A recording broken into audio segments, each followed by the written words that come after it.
I'm Andrea Kelly. I'm the chair of this committee. I'm from Ward 3. On the committee, we have with us in the council from Ward 1, Councillor Allison Leary. From Ward 2, Tariq Lucas. Me from Ward 3. From Ward 4, Randy Block. We'll see if Ward 5 is going to be online later. I don't see that person here yet. From Ward 6 is Councillor Lobovitz, Alan Lobovitz. From Ward 7 is President of the Council, Mark Laredo. And from Ward 8, Stephen Farrell. We also have a councillor not on the committee, but Councillor Maliki from Ward 3 joining us on Zoom. We have several staff members. Our clerk, Scott Matthews, is here in the chamber. Online, we have planner Elisa Sandoval. Yes, Joe Iadenisi and planner Kat Kemet. And if other members of the council or the staff join us, I will introduce them and welcome them. The first item on our agenda. Economic Development Director John Sisson is also online with us. And Jonah Temple from the Law Department. Now we're really ready to go. The first item before us tonight are some appointments to the Newton Wellesley Hospital Neighborhood Council. This is docket item number 444-24. We have 6 people who have been nominated to be on this neighborhood council.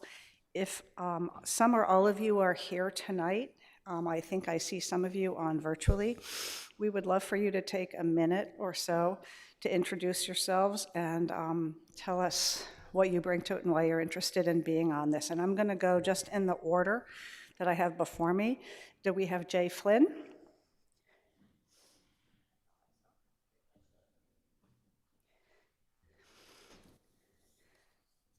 Jay, you are able to... I'm trying to, can you hear me now? Yes. Yes. I was trying to unmute and I couldn't. My name is Jay Flynn. I've lived adjacent to the hospital for about 25 years. And in the course of that time, Newton Wellesley Hospital expanded, added a new emergency department. We worked, we had an informal neighborhood council, not related to the city council, and we worked with them. So we've had all of our medical care pretty much done there over the last 25 years. And there was a guy called Brian O'Day who handled the neighborhood relationships for Newton Wellesley Hospital. He left. There's been a bit of a hiatus in the last few years, and I really appreciate some kind of a focus, a dedicated forum to raise issues that are there, not surprisingly, and have a place to discuss it where other folks, the hospital and the city of Newton, will be aware of what's going on. Thank you very much, Mr. Flynn, and thank you for your willingness to serve in this capacity. Before we go on to the next person, I'd like to welcome City Councilor Andrea Downs, who's on Zoom, who is the councilor on this committee from Ward 5. Is Marjorie Summers with us?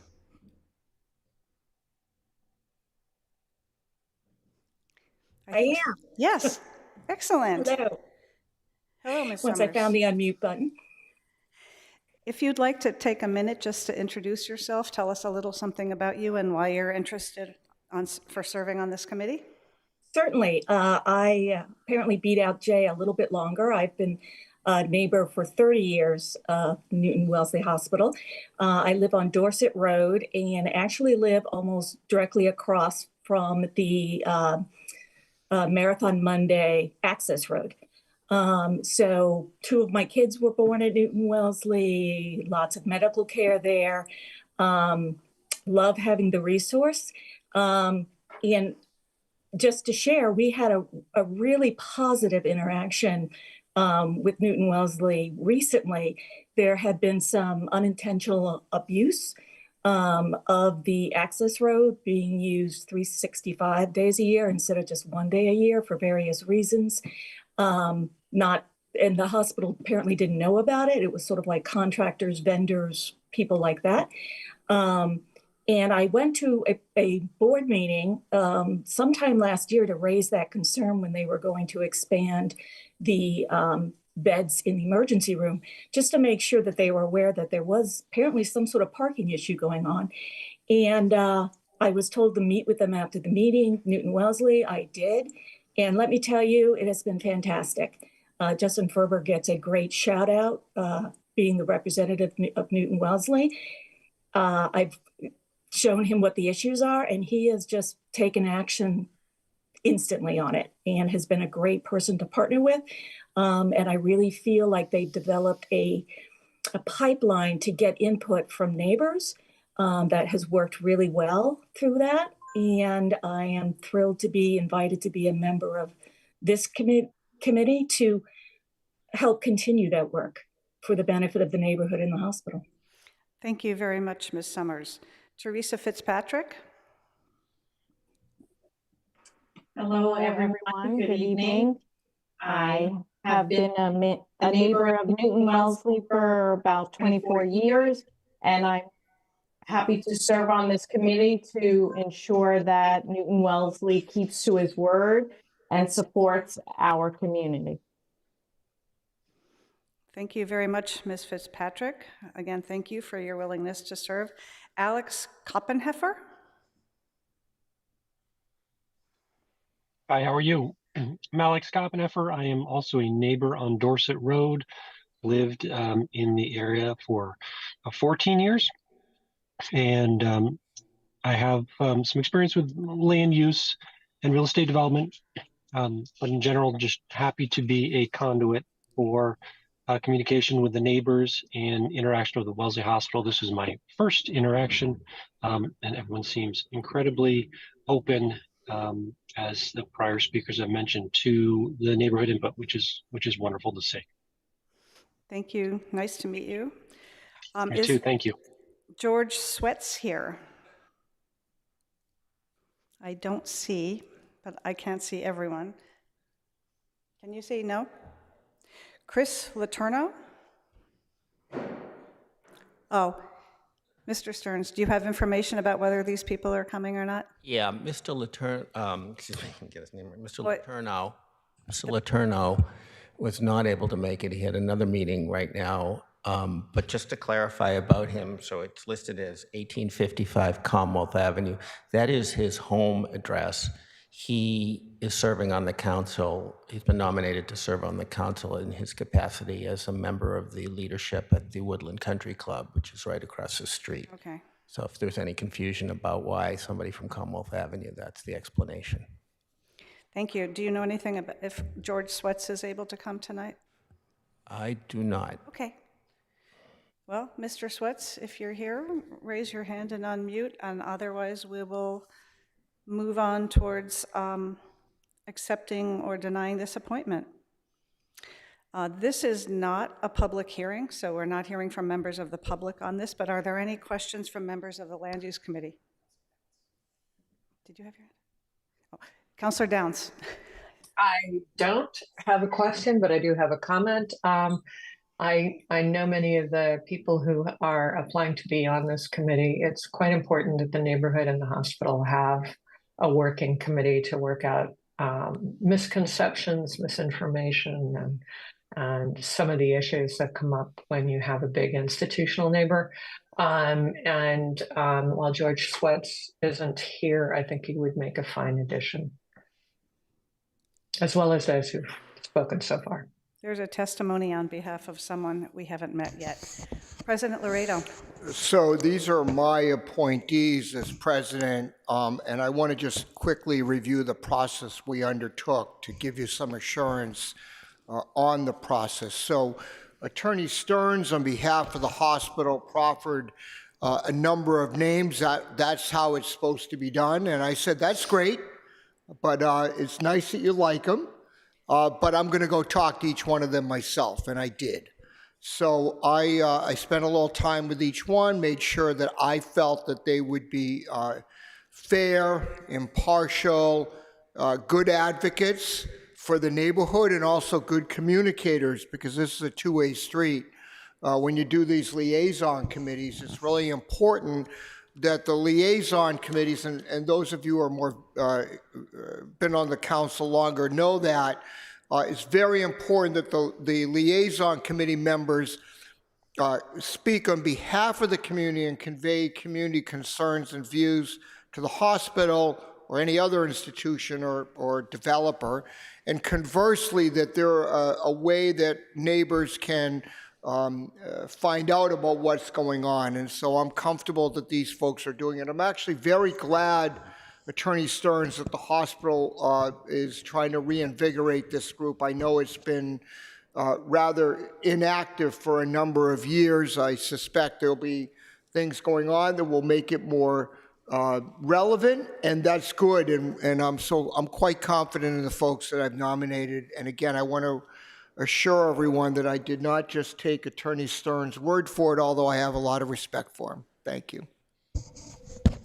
Thank you, President Laredo. Any other questions from committee members? And if not, would someone like to make a motion? Councilor Lobovitz? I move to accept these appointments. Thank you. Thank you. Can we do this on a voice vote?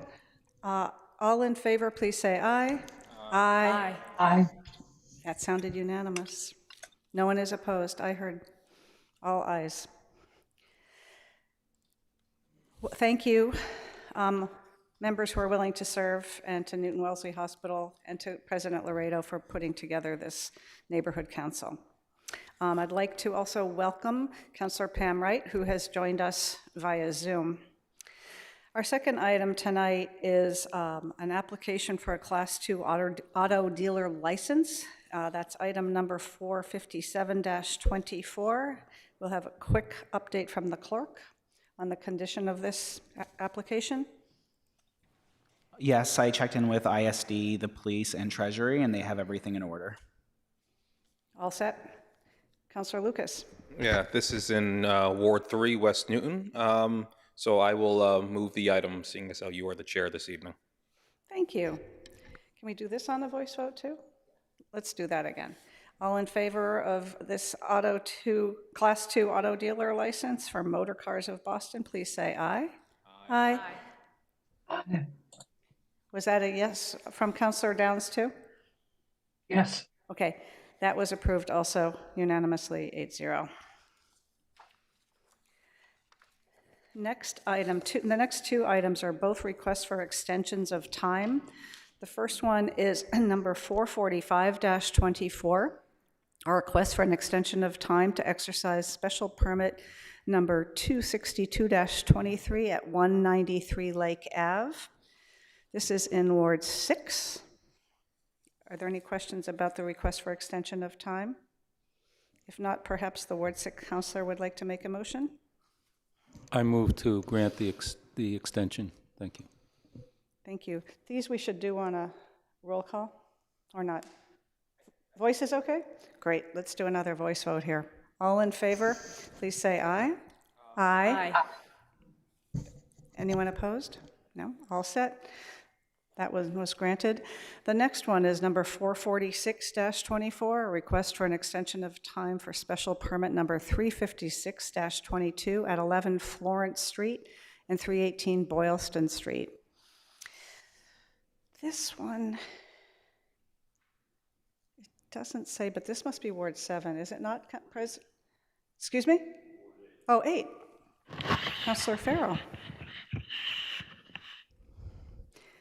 Do you have any questions or comments, or would you like to make a motion on this?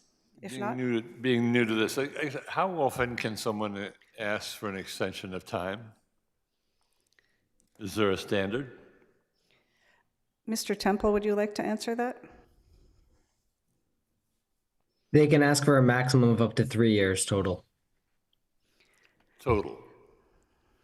From the first time that they were granted the permit. That's correct. So it could be 1 2-year extension in addition to their first year, where they could come in for consecutive 1-year extensions. I will also add that as part of the state's economic development bill that was passed by the state legislature last week, there is a automatic permit extension for an additional 2 years for all permits that were issued from January 1, 2023 to January 1, 2025. That law is not yet in effect until the governor signs it, but once the governor signs it, many of these extension requests will be granted automatically, so you will not be seeing them anymore. Thank you. I was kind of hoping that was going to happen at the state level today, and we wouldn't have had to take these up tonight, but it didn't get passed yet. So we do need to make a motion on this item. Councilor Farrell, would you like to do that? Yes, I'd like to move we accept this request. Are there any other questions about this? All in favor of granting this extension of time, please say aye. Aye. Aye. Anyone opposed? That one's all set. Next, we have a request for a consistency ruling for 300 Cabot Street. The petitioner is seeking a consistency ruling from the Commissioner of Inspectional Services to allow changes to the elevations, relocating a landing and stairs closer to the street, and modifications to the dormers. The Commissioner is seeking the opinion of the Land Use Committee on the matter. Again, this is more like a straw vote. We don't actually take a vote on this. We talk about it, do a straw vote, and the Commissioner decides how to proceed. It's within his domain to do that. Do we have some information from planning about this? Hi, this is Elisa Sandoval. The memorandum presents a complete analysis of the request. And in this case, the Planning Department recommends that the committee pay particular attention to the location of the enclosed front porch, the landing, and the stairs in the front setback. I think at this point, we'll turn it over to the chair, and I'm happy to pull up any plans and answer any questions following the petitioner's presentation. Thank you. Thank you, Elisa. I do believe it would be helpful for us to be looking at a plan that shows what the changes are. If there are elevations in terms of the relocation of windows or doors about the dormer, and particularly plans that will show how the stairs and landing relate to the front setback, so that we're not just looking at words. If we could take a look at those plans, that would be helpful to us. Sure, I can share those now. Thank you. We pretty much need this from you every time because we don't get anything from ISD, so much appreciated.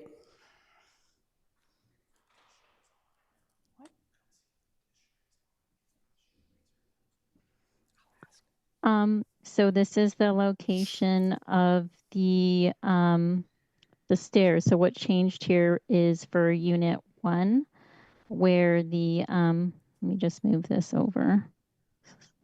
So for Unit 1, where there was a porch that was open, it was enclosed, and that necessitated a landing and the stairs that are located here, so that the stairs are only about 1.5 feet to the front setback. So there is only about 1.5 feet, where before there was 10.5 feet. Elisa, So that is the main change. Is it possible for you to zoom in a little more on that area? Because sure. for us on the screen, it is hard to read.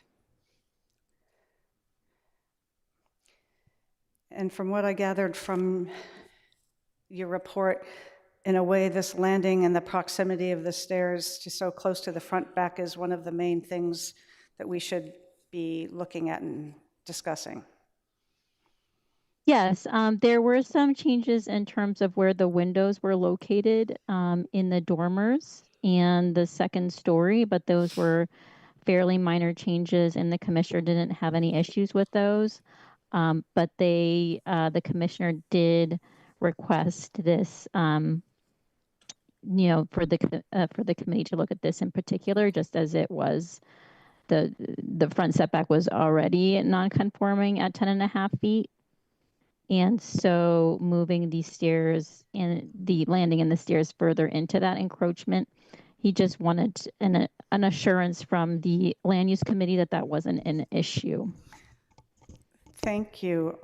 Is the red dotted line at the bottom the property line? Yes. So where is the sidewalk or the street in relation to this? Can we see that on any plan so we know how close these stairs are to pedestrian access or the public way? From this plan, I can't tell where the sidewalk is.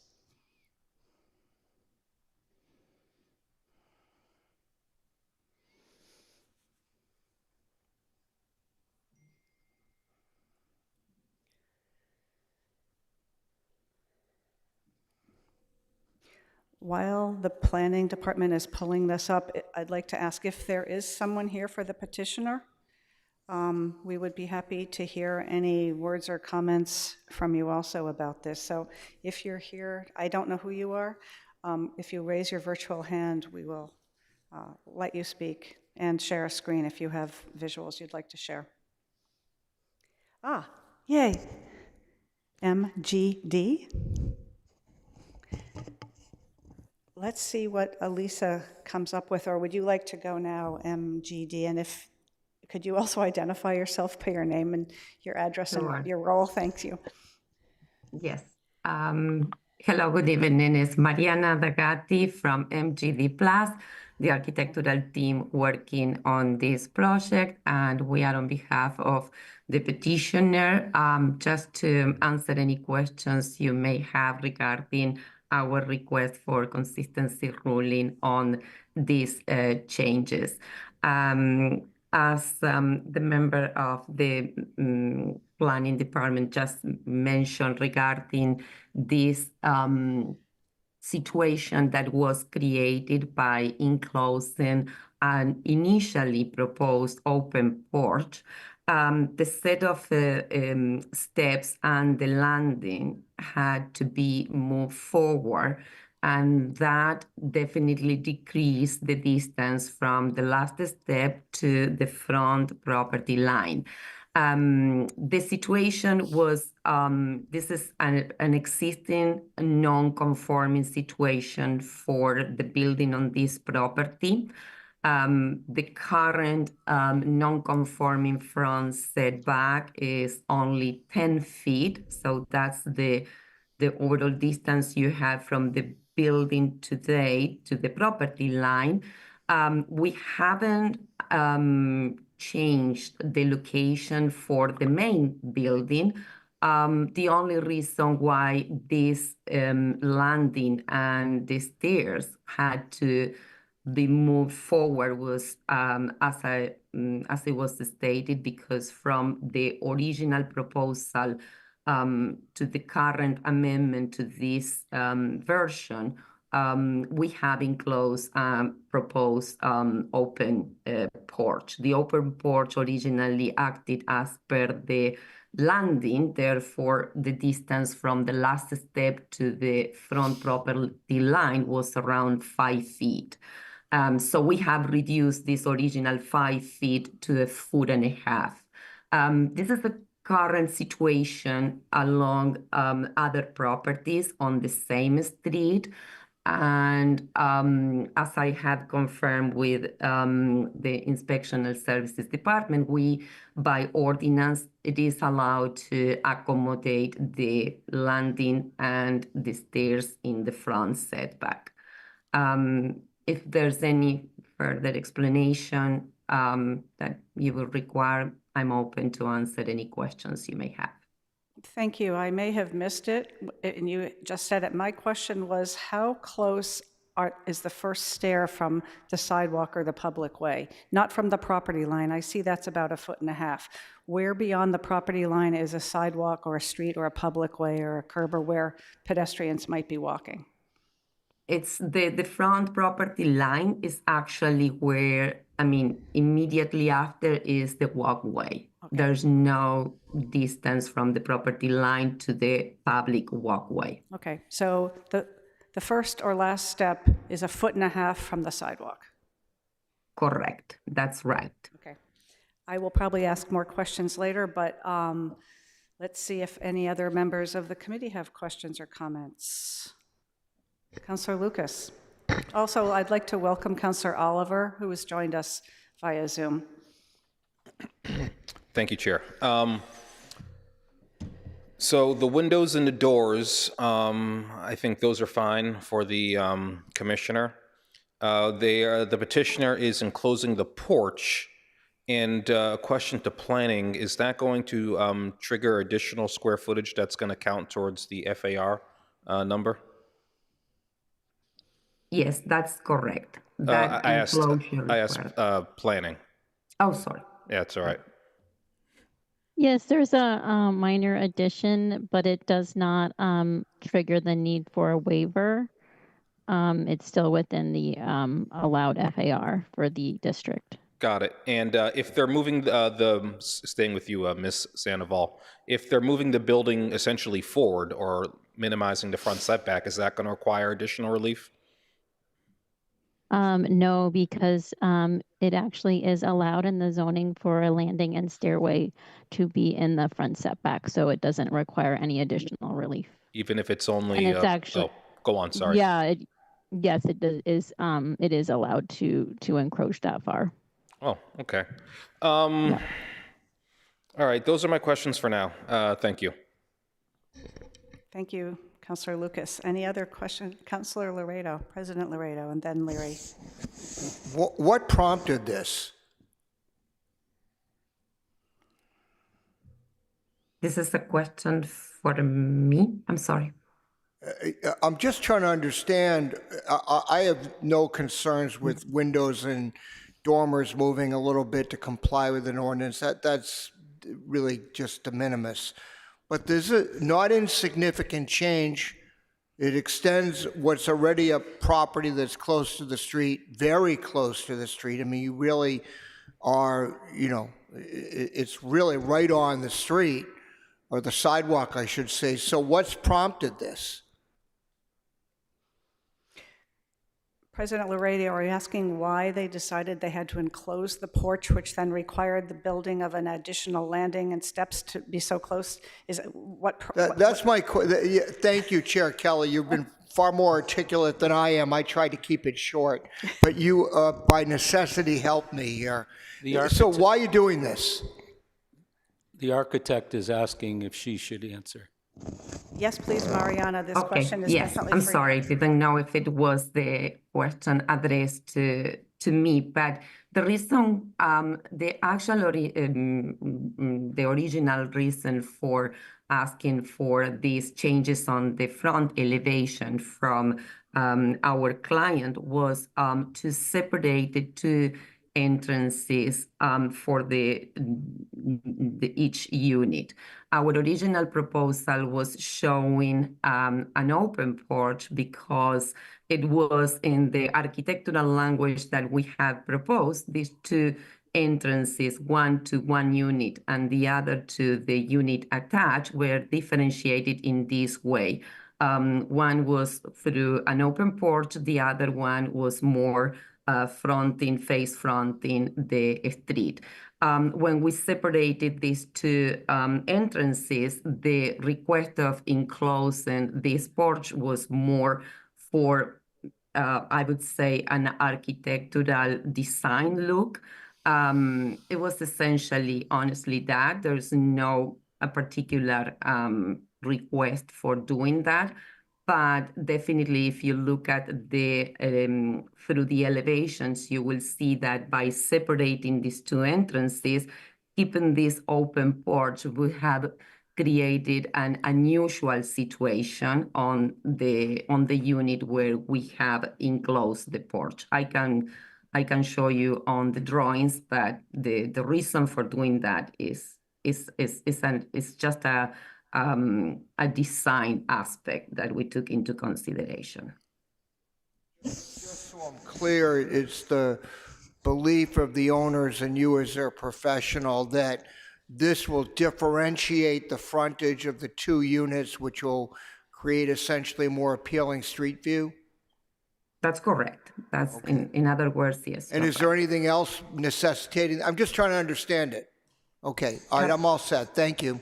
Thank you, You're Madam welcome. Chair. There's a significant difference between the first floor level to the ground level at the street level that requires, more than just a few steps. The number of steps extended these stairs and move it closer to the street line. I would like to, make a, how can I say, a comment regarding this project. It was all about that we intended to preserve an existing building on this property and work around the existing building, creating the second unit. So then we had to then accommodate some existing situations, like, for example, having these multiple steps, stairs in the front of the property. Thank you. Councillor Leary. You're welcome. Thank you, Madam Chair. It seems like a nice project. I saw that the stairs were pretty close to the sidewalk with the existing building. And I'm just wondering if that would, is there any issue with snow removal equipment, like a sidewalk snow removal coming through there, and if we ever get snow again, could it damage the stairs or cause some damage to the stairs? And I'm wondering, trying to think about other parts of the city where I see stairs right on the sidewalk, other than business districts. It's a good question, one I had in my mind also. I'm not sure if anyone can answer that, Mariana or Elisa. Are there other examples of residential stairs coming so close? I understand from Elisa's report that it's allowable to have the stairs in the front setback. This seems very close to me. I'm still concerned about it. Are there other examples of this, even in particularly in this neighborhood? Sort of contextually it fits in?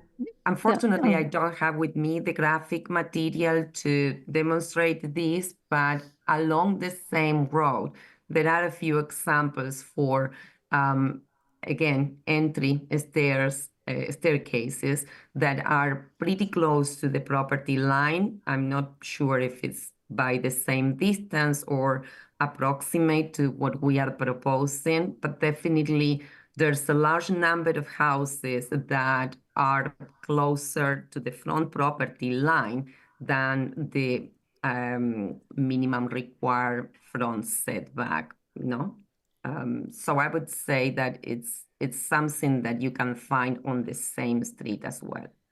When you say others, within the front setback, within a foot or two of the sidewalk, of the public way? Yeah, this is something that I cannot confirm, unfortunately, but if this is information that you would like to receive from us, we can do a research on that as well.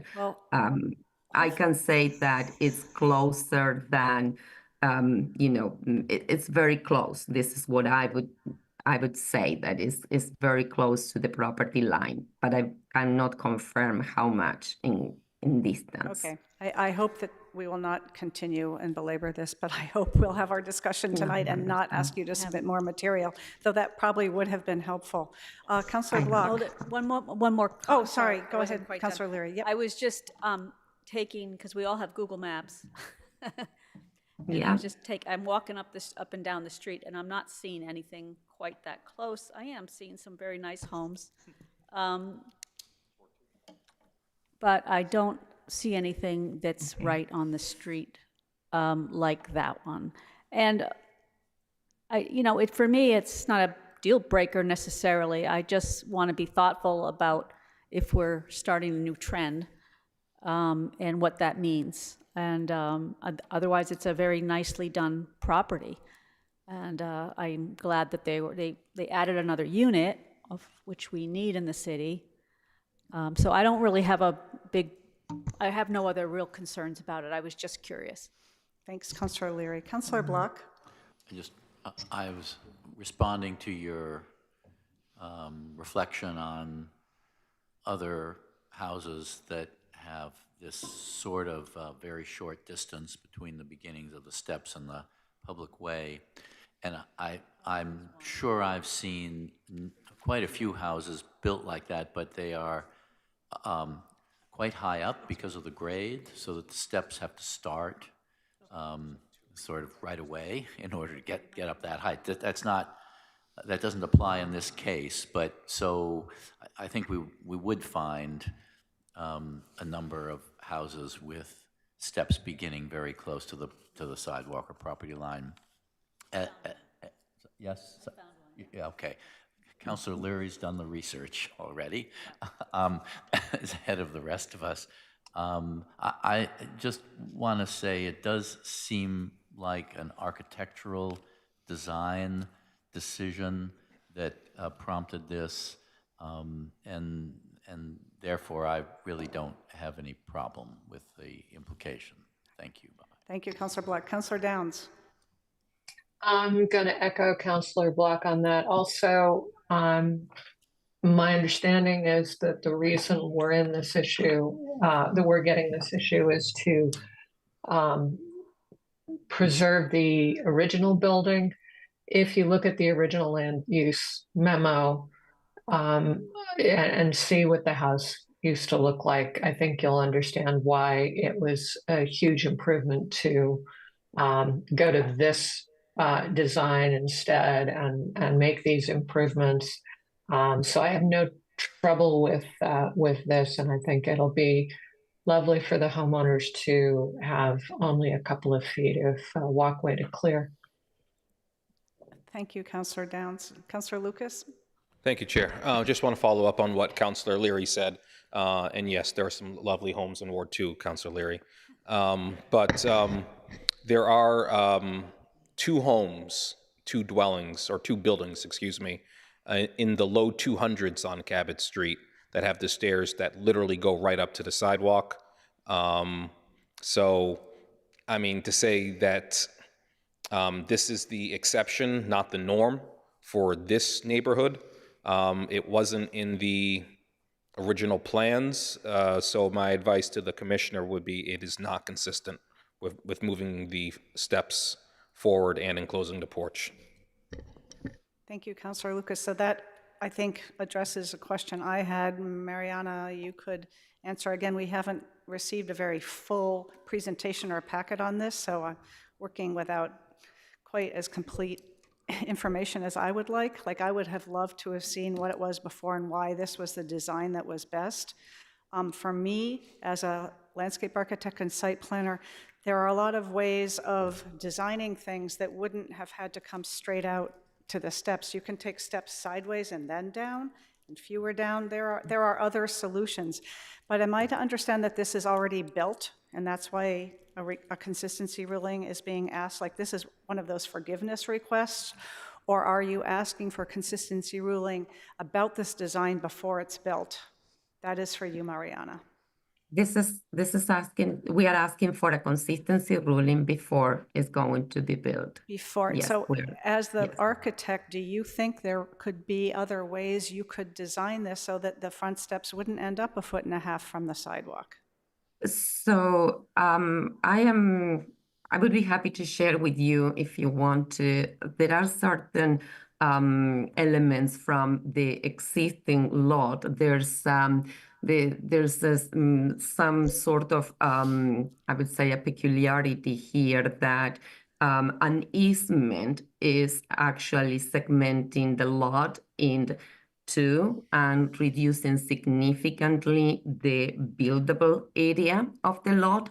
So the proposed design was with the houses fronting the street, and therefore, you know, the steps coming right from the front walkway going into the houses, because that is actually the only allowed buildable area in this lot. I don't know if I am allowed to share my screen, but I wish I can show you a little more about the Yes, site absolutely. plan for this project. Yeah, pull that up. But so you're saying Sure. that the only possible area to build these steps But- is exactly within that narrow front space? There's no more area you could design this in another way? I can show you quickly we can probably turn the steps, and give me 1 second that I can open the right, I would like to open the right plans. So this is the original approved set from the special permit. And here is where, sorry, can everyone see my screen now? Yes. Yes. This is the architectural site plan where we are showing the original proposed design. And this area is the open porch that we have enclosed now and push these steps further to the front of the lot. So as this was our original proposal, we didn't want to deviate too much from the approved special permit, and we found the solution that with the request from our client to separate these front doors, we could just keep consistent with what we had proposed originally, and we haven't moved the steps from the location where we are proposing or in the orientation as we are proposing. Now, let me show you the front elevation. We have here side by side in this slide. This is the on this side, I'm showing the proposed front elevation approved through the special permit. And as you can see here, this is the amended front elevation where we have separated more the entrance to the units. And that was the only one, or our intention. This was the only intended changes to produce on the front elevation. That's why we haven't done more changes on, for example, changing the orientation for these steps. So I think this is a better answer to your question. Is there any other way we can do it? We can possibly rotate these steps, but I don't know if that will be an improvement for essentially for the architectural decision we took on these front elevations. Thank you. Yes. I think we're all set. We've sort of hashed this over. I'm going to summarize what I've heard tonight. And I'd like to ask my fellow colleagues to correct me or pipe up if I've missed something they think is really important for our consideration to go to the ISD commissioner. I have heard no problems with the elevations, the location of dormers, the modifications to the dormers or windows. There has been some discussion about this landing and how close the steps come to the sidewalk. Some counselors do not have a problem with that. Some, including me, do. And along with Councilor Lucas, I agree that this is not consistent with the original plan, and I would pass that forward to the commissioner. If other counselors would like to make their points of view clear that are any different from that, speak up and we can pass this information on to Commissioner Ciccarelli. Councilor Lubovitz? I feel comfortable with the change. I just wanted to weigh in on that. Okay. I don't even think we really need to take a vote. We've just had a discussion and we'll pass our comments on to the commissioner, and it's up to how he would like to handle it from now on. Thank you all, and thank you, Mariana. Thank you very much. For being available, and thank you, Elisa, for trying to get us set up on this one. Okay, the next item is number 421-24, which is a request to allow a restaurant with more than 50 seats and to waive 11 parking stalls at 30-34 Langley Road. Again, we'll hear something first. I hope some kind of an introduction by planning. I believe that's Kat.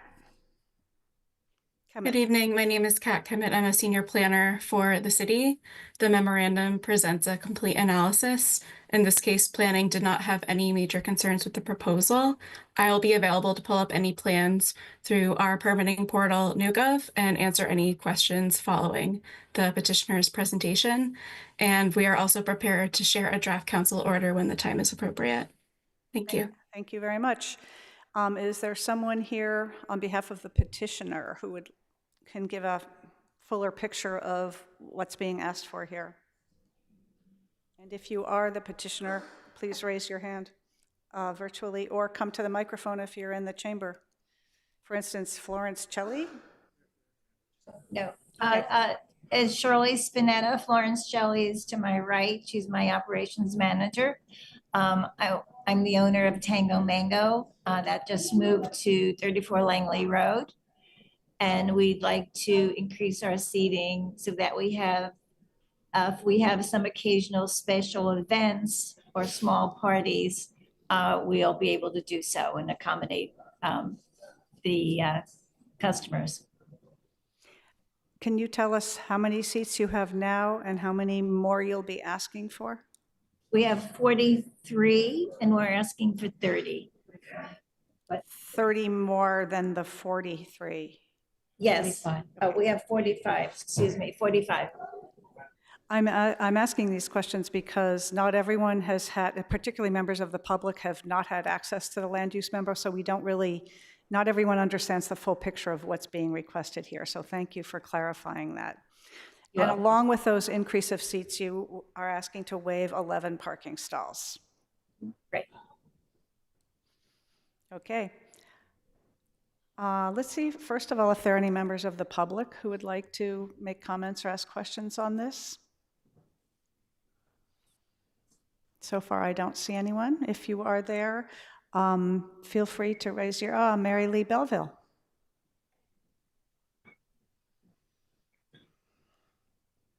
Ms. Belleville, unmute. Sorry. Mary Lee Belleville, 136 Warren Street. I don't see an issue with this at all. I think that the expansion of Tango Mango is a great asset to Newton Center. And I don't think the parking requirement is necessarily a big deal here. Thanks. Great. Thank you very much. Anyone else from the public? If not, I see some hands already going up in the committee. I think we're done for now with the public, but if you are there and you want to make a comment, raise your hand. Councillor Lucas. Thank you, Chair. Question to the petitioner. I think you said that there's a total of 45 seats in the restaurant. Is that correct? Yes, that's correct. Okay. So I'm a bit confused on this because the planning memo says that Tango Mango seeks to increase its seating to 75 seats. Yes. We're going to add, we want to add 30 seats. We presently have 45. We want to add 30 seats. We have a square footage of 4,300 square feet. So you want to go from 45 to 75? Correct. Okay, all right. I must have missed that in your opening statement. Yeah, I'm fine with the waiver. There's ample parking in Newton Center. There's street parking.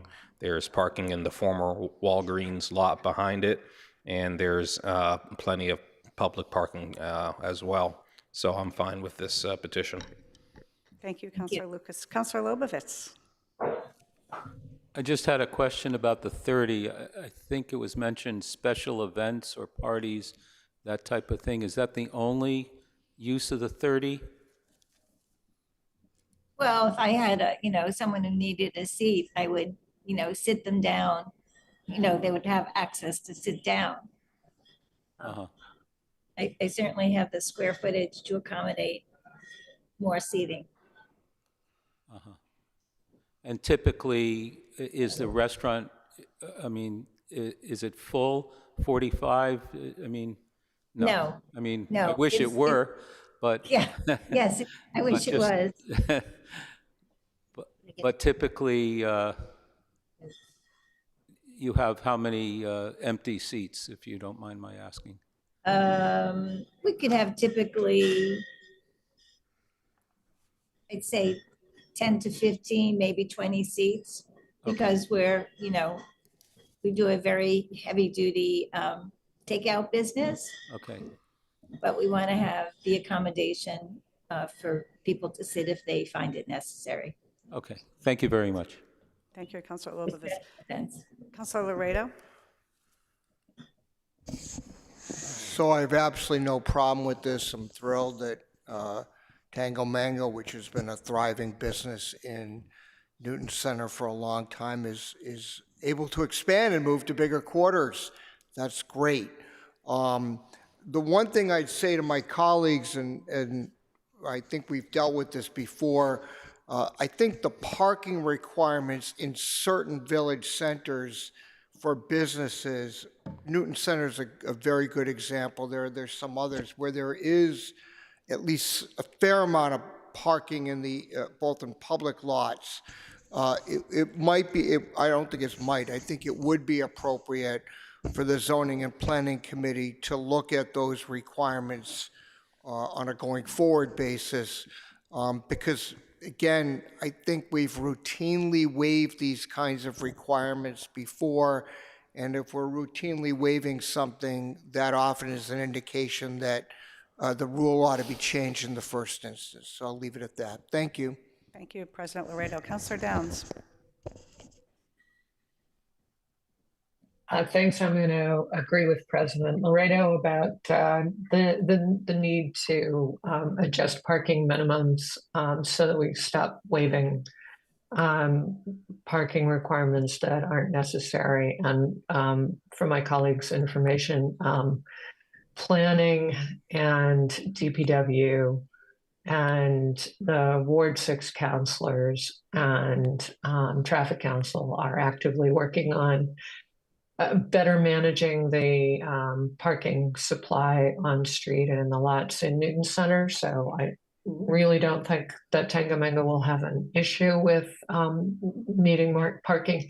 On top of which, at least when I go by there, the bulk of the customers seem to be under 18 and probably are walking there from the high school. So I don't think they will be, or from the middle school. So I don't think they're going to be arriving in multiple cars.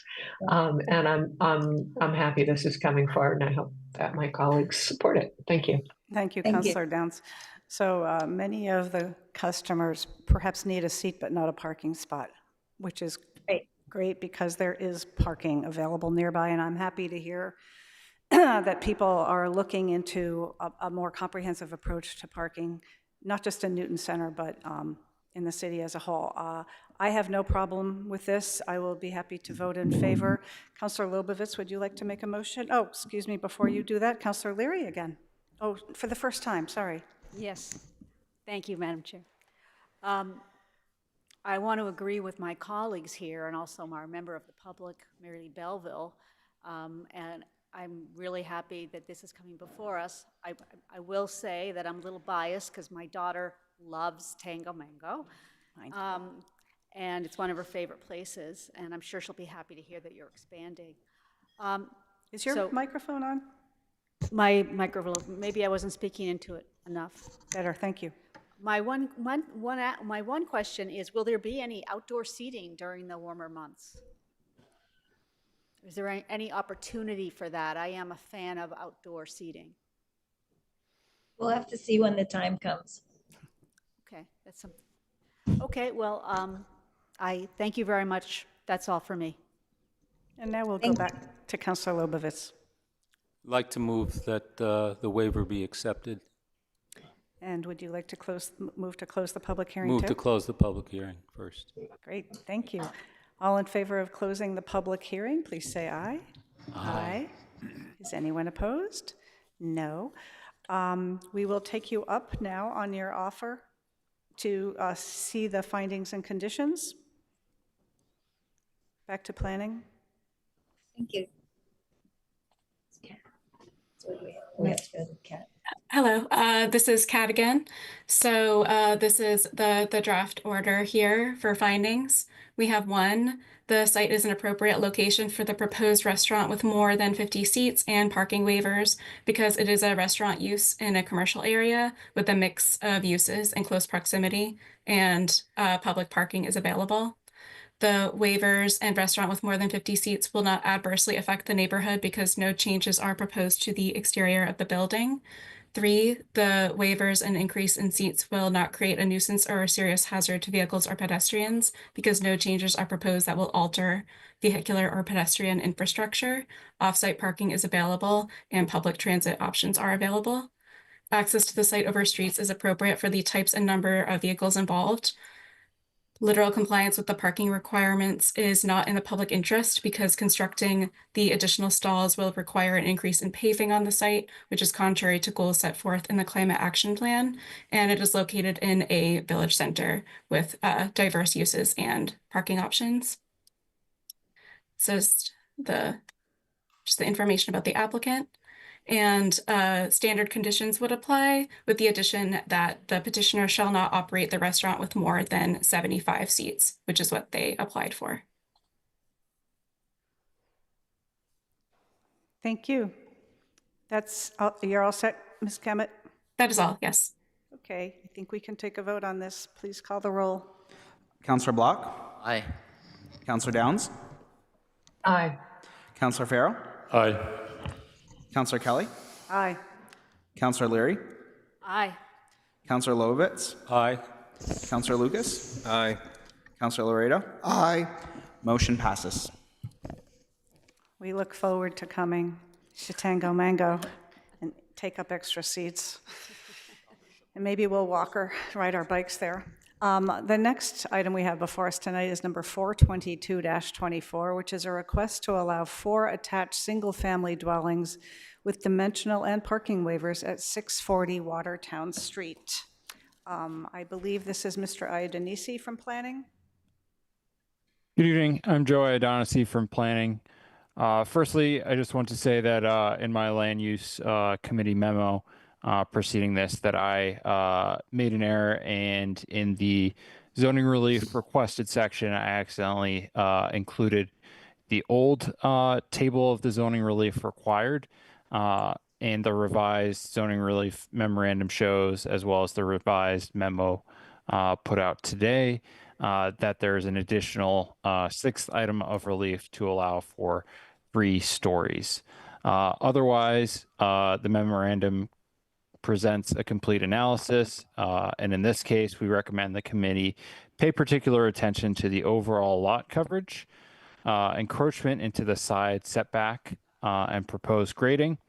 And thank you. We will turn it back to the chair, and I will be able to pull up any plans through the permitting portal, NewGov, and answer any questions following the petitioner's presentation. We're also prepared to share a draft council order when the time is appropriate. Thank you. Thank you, Joe. Yes, Councilor. Madam Chair, could we have a more complete presentation, please? I don't find this particularly helpful or instructive for the work we're trying to do. So could we get a more detailed presentation as to the particulars here, some more thoughts as to what's being proposed before we hear from the petitioner?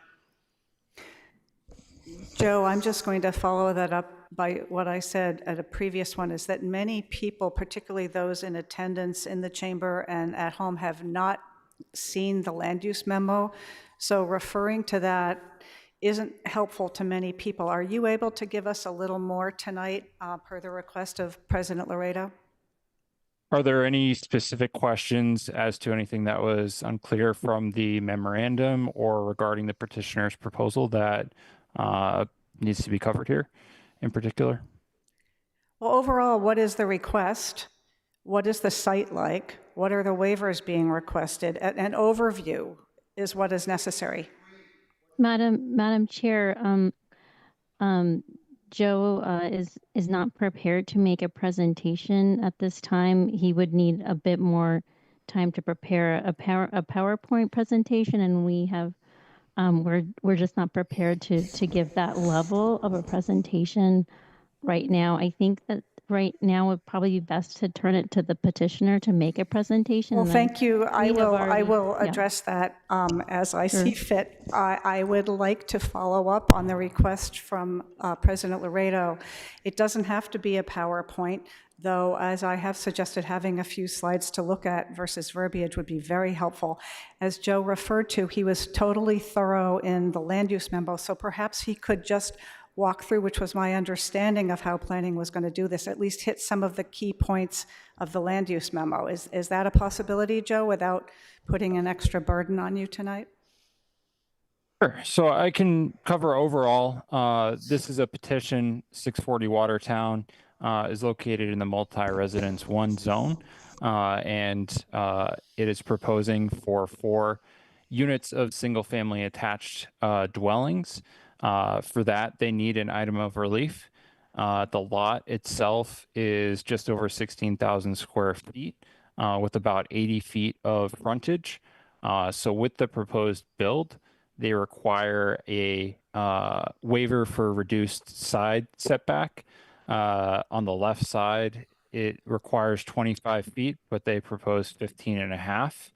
Additionally, they propose 27.5% lot coverage, whereas 25% is the maximum for the single family attached use.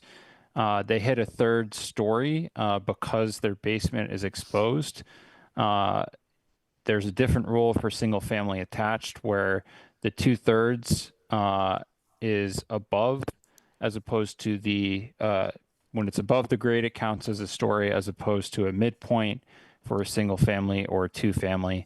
And with the lot being 80 feet, and with the side setbacks being 25 feet each, and the minimum width of a driveway being 12 feet, they also don't have a ton of buildable area, and some of the driveway spills onto the right side, so they have to have a waiver for parking within 10 feet of the side lot line. And lastly, they have 7 garage units where 8 are required, so they require a waiver for that. Ultimately, there are those 6 items of relief. Overall, that first item of relief is one, as I spoke a little bit about in the memo. This is an appropriate location to have a little bit more density. It is walkable to Newtonville Village Center and the commuter rail station and businesses there, as well as to bus lines. But it is also a fairly large build with a fair amount of relief required. If they were to reduce the total building area by somewhere around 400 square feet between those 4 units, they would be able to eliminate that need for maximum lot coverage. And then the last item to speak a little bit more about before turning it back to the council would be for the grading. There's a little bit of a mound in the front as the grading exists. That's not really going to change for where the front elevation is.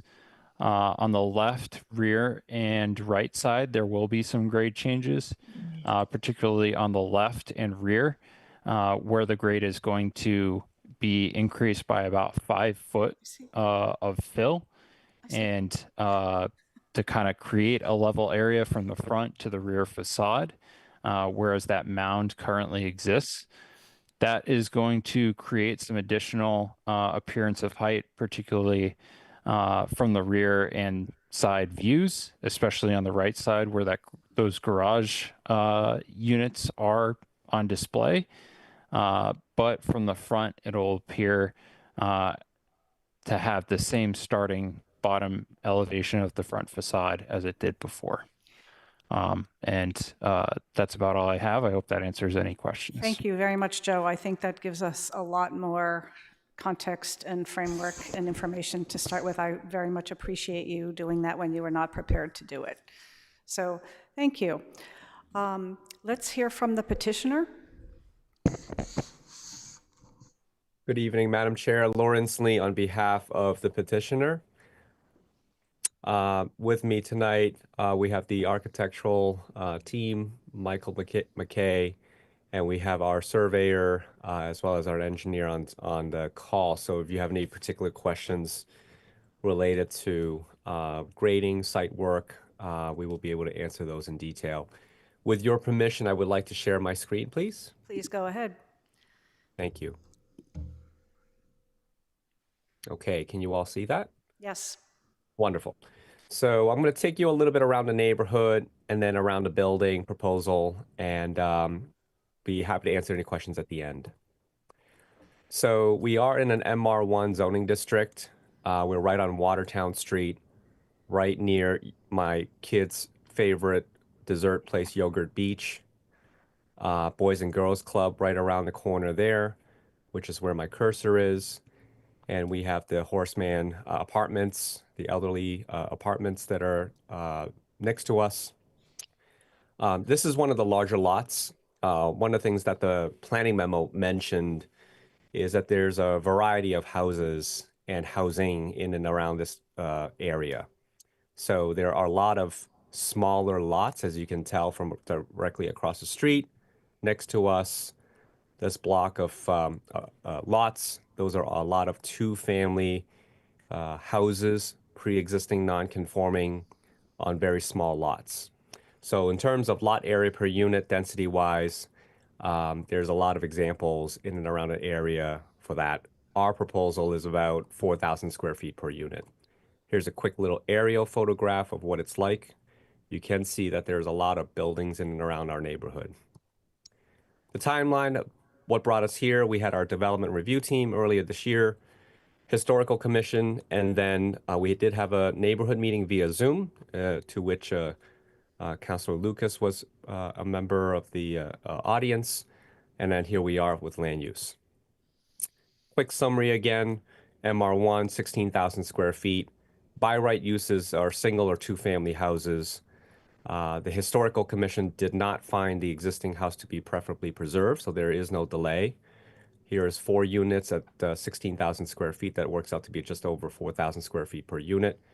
It is a 3-story building, but because of the grading and single-family attached dwellings that Joe alluded to, is that the way they calculate basements are different in that the average grade, if it's 2/3, then it's effectively a story, whereas it's midpoint in a by right situation. Lot coverage is slightly over the 25% by special permit, but it is still 2.5% below the by right lot coverage. And there is one side setback that we're seeking relief, and I'll show you what that looks like. Here's a rendering of what it will look like. Obviously, this is a computer-generated image, so the colors may vary, but this will give you a good idea of what the types of design, materials we're looking at here. Again, Mike McKay is on the call if you need to have, if you have any questions about materials and things like that. Here's the left side, or the easterly side of the building. This is another rendering. And perhaps what I can do is, Michael, if I can turn the presentation to you at this point to go over some of the elevations, and then we'll circle back and I'll wrap up the presentation. Sure, thank you. Michael McKay, I'm the project architect. As Lawrence mentioned, the proposal is for a 3-story, although a good portion of the ground level is being buried. There's a good portion that's exposed, and we have garages under. There is no sub-basement to the proposal, so it really is the basement level based on the grades we have in the trying to limit retaining walls. There is a good bit of the lower level that it's exposed, but we've designed the structure so that it would have gables that give it a 1.5 story. I'm sorry, a 2.5 story look. And if you look at straight on elevation, it really does have that feel. There are a lot of stairs shown, but all the entrances from the garage side provide access to a ground level, and we have elevator shafts in all 4 units that would provide accessibility. All the units would be designed for, I'm sorry about my, somebody's walking behind me. But they all have accessibility with 3-foot doors. We designed these units as group in a group 1 type of construction so that there would be adaptable units. So this is that front, the Watertown Street elevation. And the scale of it, we're proposing stone along the base and a natural shingle with weave corners. We had a similar type of design that our client liked that we did on Langley Road a couple of years ago in a 3-unit building. So we were doing something in a similar style. It's very detailed building. I guess we're jumping back. This is the rear elevation. And the scale of it, as you see, it appears like a normal house. It's just the math doesn't work out on that garage side to be the 2/3. So I don't know if you're moving along. I'm not able to describe it. This is the site plan. Parking. We have 2 spaces for each of the units. The rear 3 units, and then the smaller unit in the front on the Watertown has 1 space, and then there would be a parking spot outside of the outside, so it would have the 2 spaces. Each have their own private yards. The massing of it, I'm not sure Lawrence touched on it, but the massing of this is very similar to the structure next door that is just a 2-unit building. Well, what I'm gonna do is jump to the floor plans, Michael, Okay. that you describe. I apologize. Let me just go to the floor plans for you, and then perhaps you can talk about the ground floor. Go to the next one if we want to talk about the this is the ground level, and as you can see, the each unit has its own entrance with that elevator, office in the ground floor. In some cases, there's a bedroom, but each unit is very different. It's not a cookie cutter row of townhouses. They're each individual unit, and that reflects on the design of the exterior as well. You could go to the next slide, please. 1 second. Let me just reduce this back down. And this is first floor. This is the first floor living. There are stairs shown, and this is providing access to outdoor patios. The unit on Watertown Street does have stairs as the front door, so to speak. So there are stairs, but accessible access would be from the driveway. And these are the elevator shafts, correct, Michael? Yes, that's correct. And each one has an elevator shaft. You could go to the next one. It's just the bedroom floor. So it's because of the design type, all of the 3 floors are counting as FAR. So in some cases, new construction basements wouldn't count, but this all counts because the portion of it is exposed. But there is no sub basement to this, so the total square footage is probably more than you would be if it were a buried sort of standard type of construction. But again, we just the retaining walls, limiting the amount of retaining walls was the goal, and not have too steep of a driveway off of Watertown Street. All right, so what I'm going to do is jump back a little bit here to the site sections and the site plan. So here we have an existing condition site plan to the left, proposed condition site plan to the right. These are grade lines. The retaining wall that was discussed is on the left-hand side here. I do want to mention that all of the grading and retaining walls, or the retaining wall being proposed are as of right. So no special permit relief is required. If this were a by right development, none of the grade changes or retaining walls would have required a special permit. So it's all under the 4-foot requirement. Here's another site plan just showing some of the drainage, tanks and so forth. If you have any particular questions on drainage, we can answer that as well at a later point. This is just a breakdown. This is all in your packet. Just as a quick summary, should you refer or need to refer to specific numbers. And perhaps, Michael, if you want to go over this cross section, which I think may be helpful. Sure. It might be helpful if you can just enlarge it a little bit and we could will do. Describe the bottom section. It's just showing the relationship of the neighboring properties. We are under the height requirement in terms of the total feet. I think we're 32'6" or 32'8".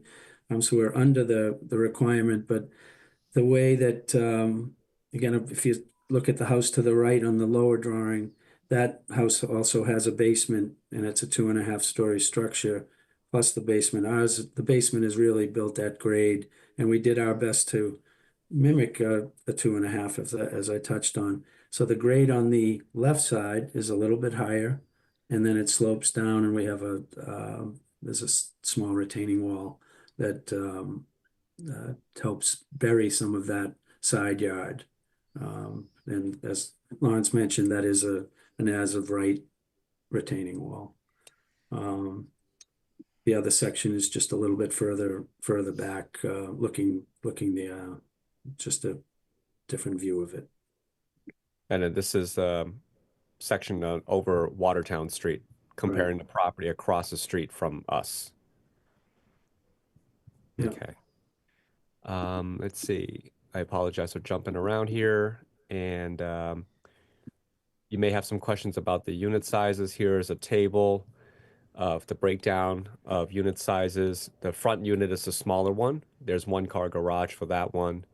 If you don't count the garages in terms of, I'm sorry, if you the garages are broken down separately from the living space.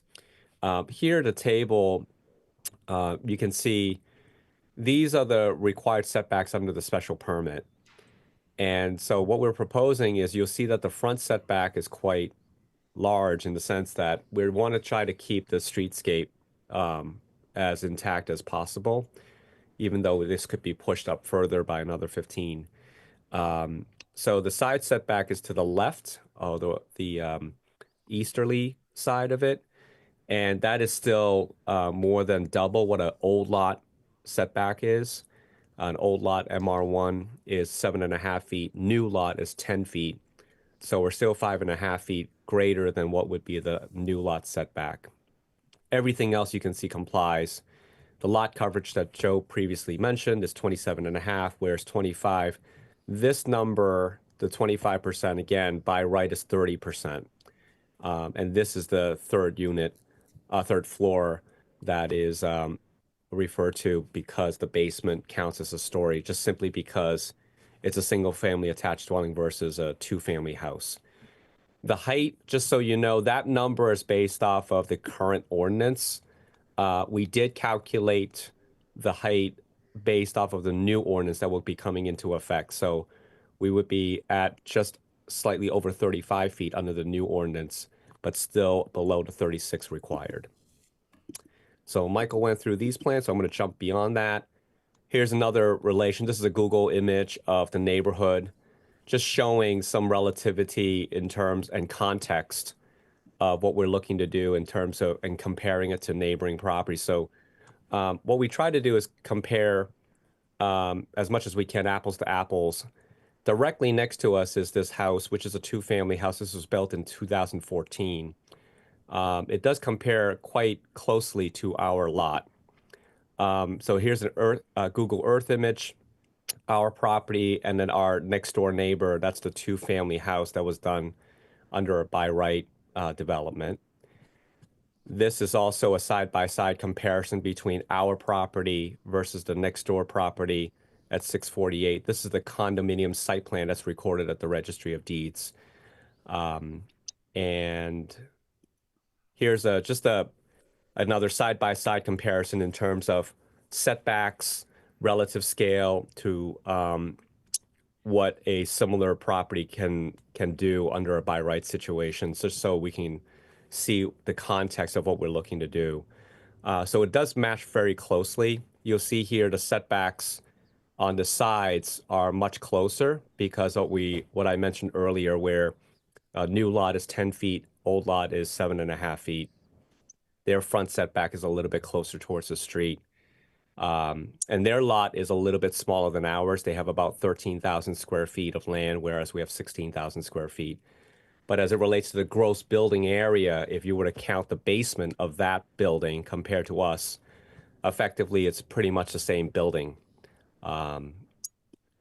So that's our presentation. If you have any particular questions, I can pull up a slide or refer to any particular tables or numbers that you'd like to see. Thank you very much, Mr. Lee and Mr. McKay. Glad you're going to stick around to answer questions because there will likely be some. Are there any members of the public who would like to make comments or ask questions about this proposal? Would you come to the microphone? There will be a switch at the bottom at the base of it that you can turn on so we can hear you. And please just give us your name and address. And hello, everybody. My name is Peter Haggerty. I'm here with my wife, Barbara. We are abutters to the property being proposed here, right to the east, 634 Watertown Street. And some of the questions that I had were partially answered, but I think I'm still a little bit confused about a couple, if I may bring those up. And I'm thinking of the overall impact, the overall impact that another large building in this area will bring in terms of conservation area and water drainage and so on. And I think that Mr. Lee mentioned that there were going to be drainage tanks, which I didn't know about, so that might be helpful. I bring this up, we've owned and lived in this house for 50 years this past June. First of all, the shock of having these big new buildings going up next to us is formidable. We're used to having open backyards, open space, lots of trees, lots of foliage, and now it's going to be very different looking for us. So you can imagine the kind of shock that we would have after 50 years in the same residence. Now, I'm not unsympathetic to change, but it's just, that's one aspect of it for us, is that particular shock. I'm concerned about a couple of things. First of all, you talked about the elevation change, the grading that's going to be changed in the back, and that there would be an elevation of the property towards the back. Did you say 5 feet would be the change? So that would mean that if I'm standing in my backyard and looking over to the side of the new building, it would be 5 feet higher with a retaining wall. Is that correct? Mr. Lee? Mr. Lee? Mr. Lee, can you respond to that question? I was about just the grade? pulling up on the site plan on my PowerPoint and just pulling that up. If I may, would it be helpful to have me share that screen, and perhaps Paul can help address, our surveyor can help address some of the grade changes? Sure. Would that be okay? All right, so I'll share my screen with the plans, and then I'll have Paul speak on behalf to answer those questions. And music, too. That's good entrance music. A fancy surveyor. Paul, are you there? Not sure if you can. We're looking for him, too. I'm not sure if he got disconnected. What's Paul's last name? Billy? Paul, if you're on, can you raise your virtual hand? Hopefully you're a little, there we go. Oh, there he goes. Yep. Field resources. There we go. Thank you. Paul, Paul, are did you you hear able to the unmute? question from the neighbor? He is looking to unmute, I guess. Yep. While he is doing that, Paul, I'm gonna take the spotlight There off. we go. Oh, there we go. Okay, good. I was Yeah, gonna... no, it wouldn't allow me though. It was Okay, the host. thank you. Thanks, guys. Yep. So, in the planner's review, he brings up that 5-foot number, and in some sense, that's accurate. But that number is adjacent to the foundation. If you look at the plan to the right, you can see kind of a set of numbers. The number that looks like 52 point, I believe the gentleman was asking about the rear. So let's start there. Right at the rear of the new house, you have a grade at the center back, right by the 22-foot line. The existing grade is 52.5, and that grade adjacent to the house will be just over 56. So in essence, right adjacent to the structure, yes, there will be a 4.5-foot increase in grade. However, as you get closer to the lot lines, that number tapers off. So for example, at your lot line, at the back, see where that wall is? The wall is the bottom of the wall on the subject property is at 53.0. That's the side of the wall closest to you. So if you're standing in your backyard, and then the top of the wall is at 55. So the wall at that point is only 2 feet tall. So the fill there is only 2 feet. So yes, while there are points where the increase in grading would be as much as 5 feet, mainly closer to the midpoint of the side yard of that house. Not so adjacent to the building, you get an existing elevation in the hollow of that, what was the backyard, of around 52 even, and right adjacent to the house, it'll be at around 57 even. So yes, there's a point right in that where Lawrence is circling is calling out 5 feet there, but that has a gradual pitch of about 2 feet to the lot line. So now that 2 feet is over, let's see, 15 plus 7 plus 5, it's 27.5 feet. So you get 2 feet of change in grade over 27 feet. It's a pretty gentle slope to the top of a 2-foot retaining wall. So it's not like in your backyard, all of a sudden you're standing next to the green monster and then this, mountain on top of it.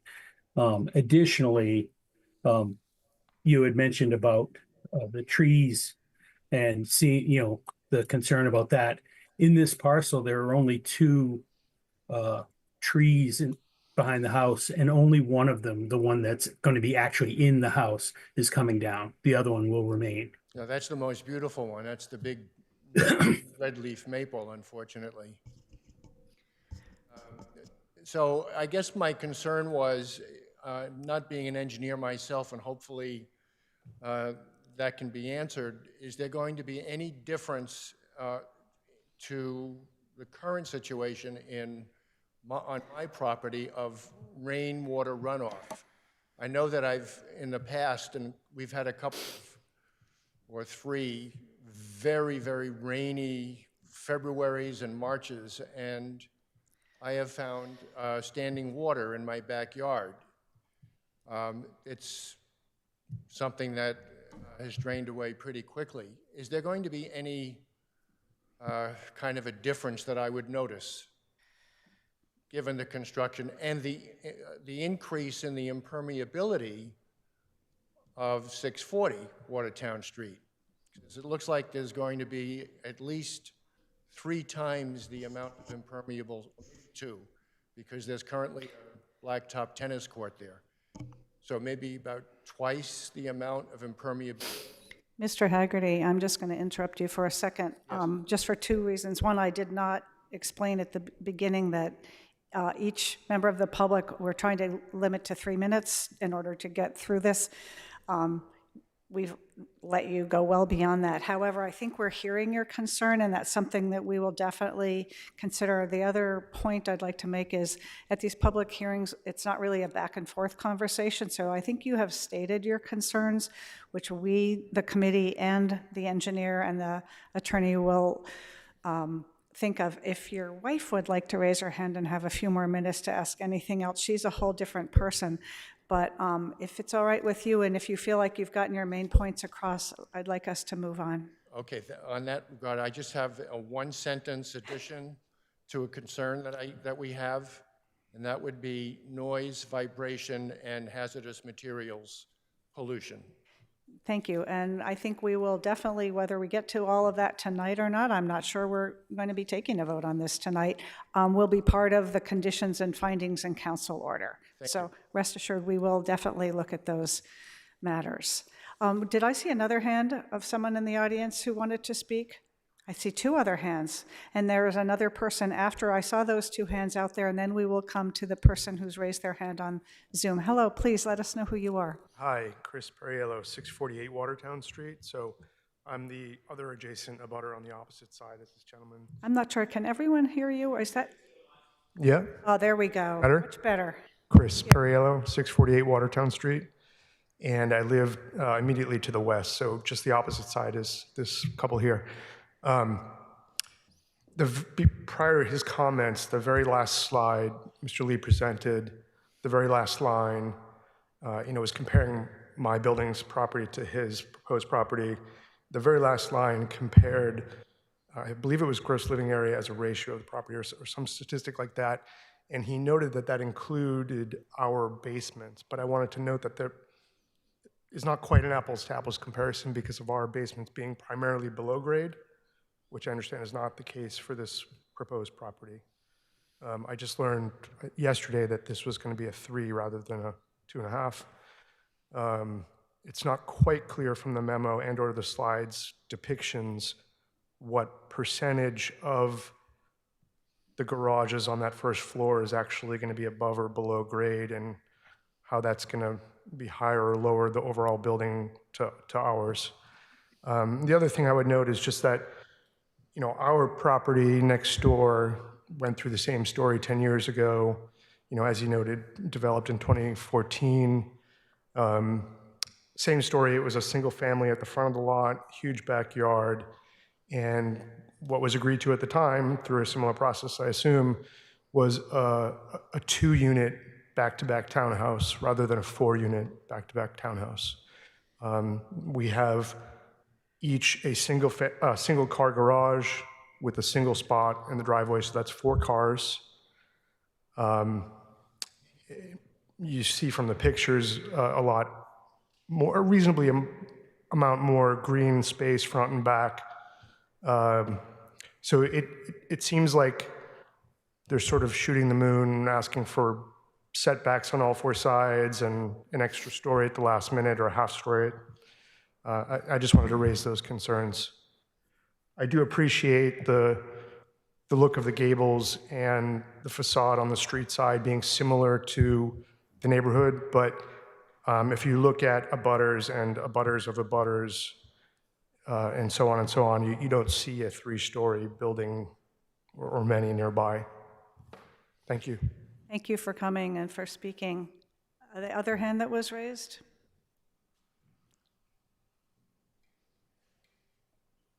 Come on up.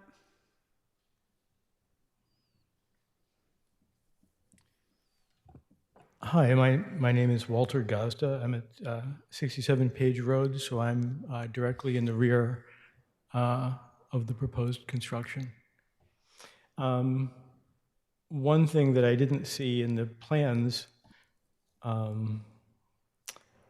was the telephone pole, a utility pole that's in the back of the property that services utilities, electricity, phone, internet, and so on, to my property, and two others adjacent to me.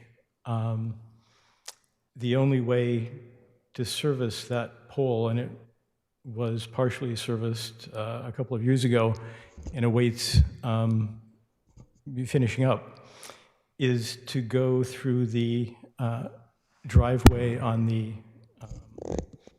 I guess, the east side of the property, come down, and then proceed through the empty backyard and use the, typically large equipment they need to get back there.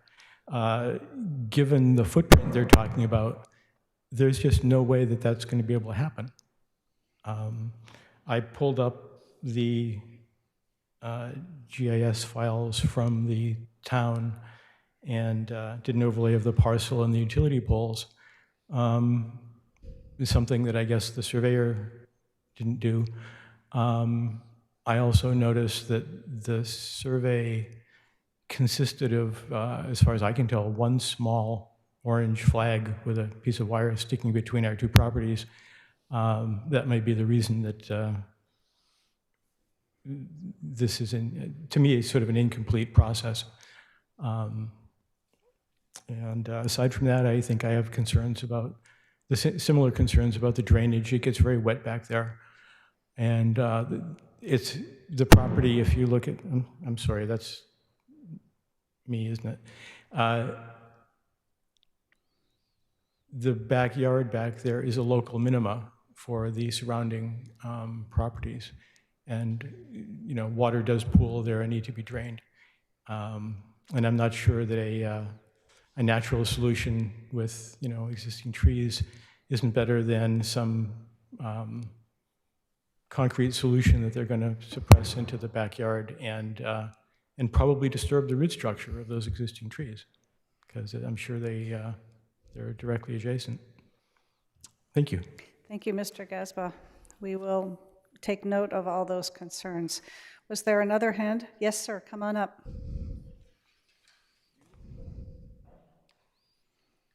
Hi. And I thank the people for their patience on Zoom, because the folks here had their hands up in the audience first, but I see you and I will call on you next.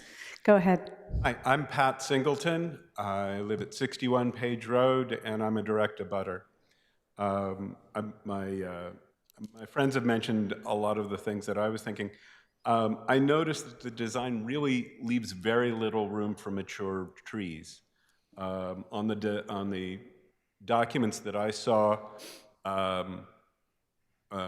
online, the mature trees shown at the back of the lot are all on abutters' properties.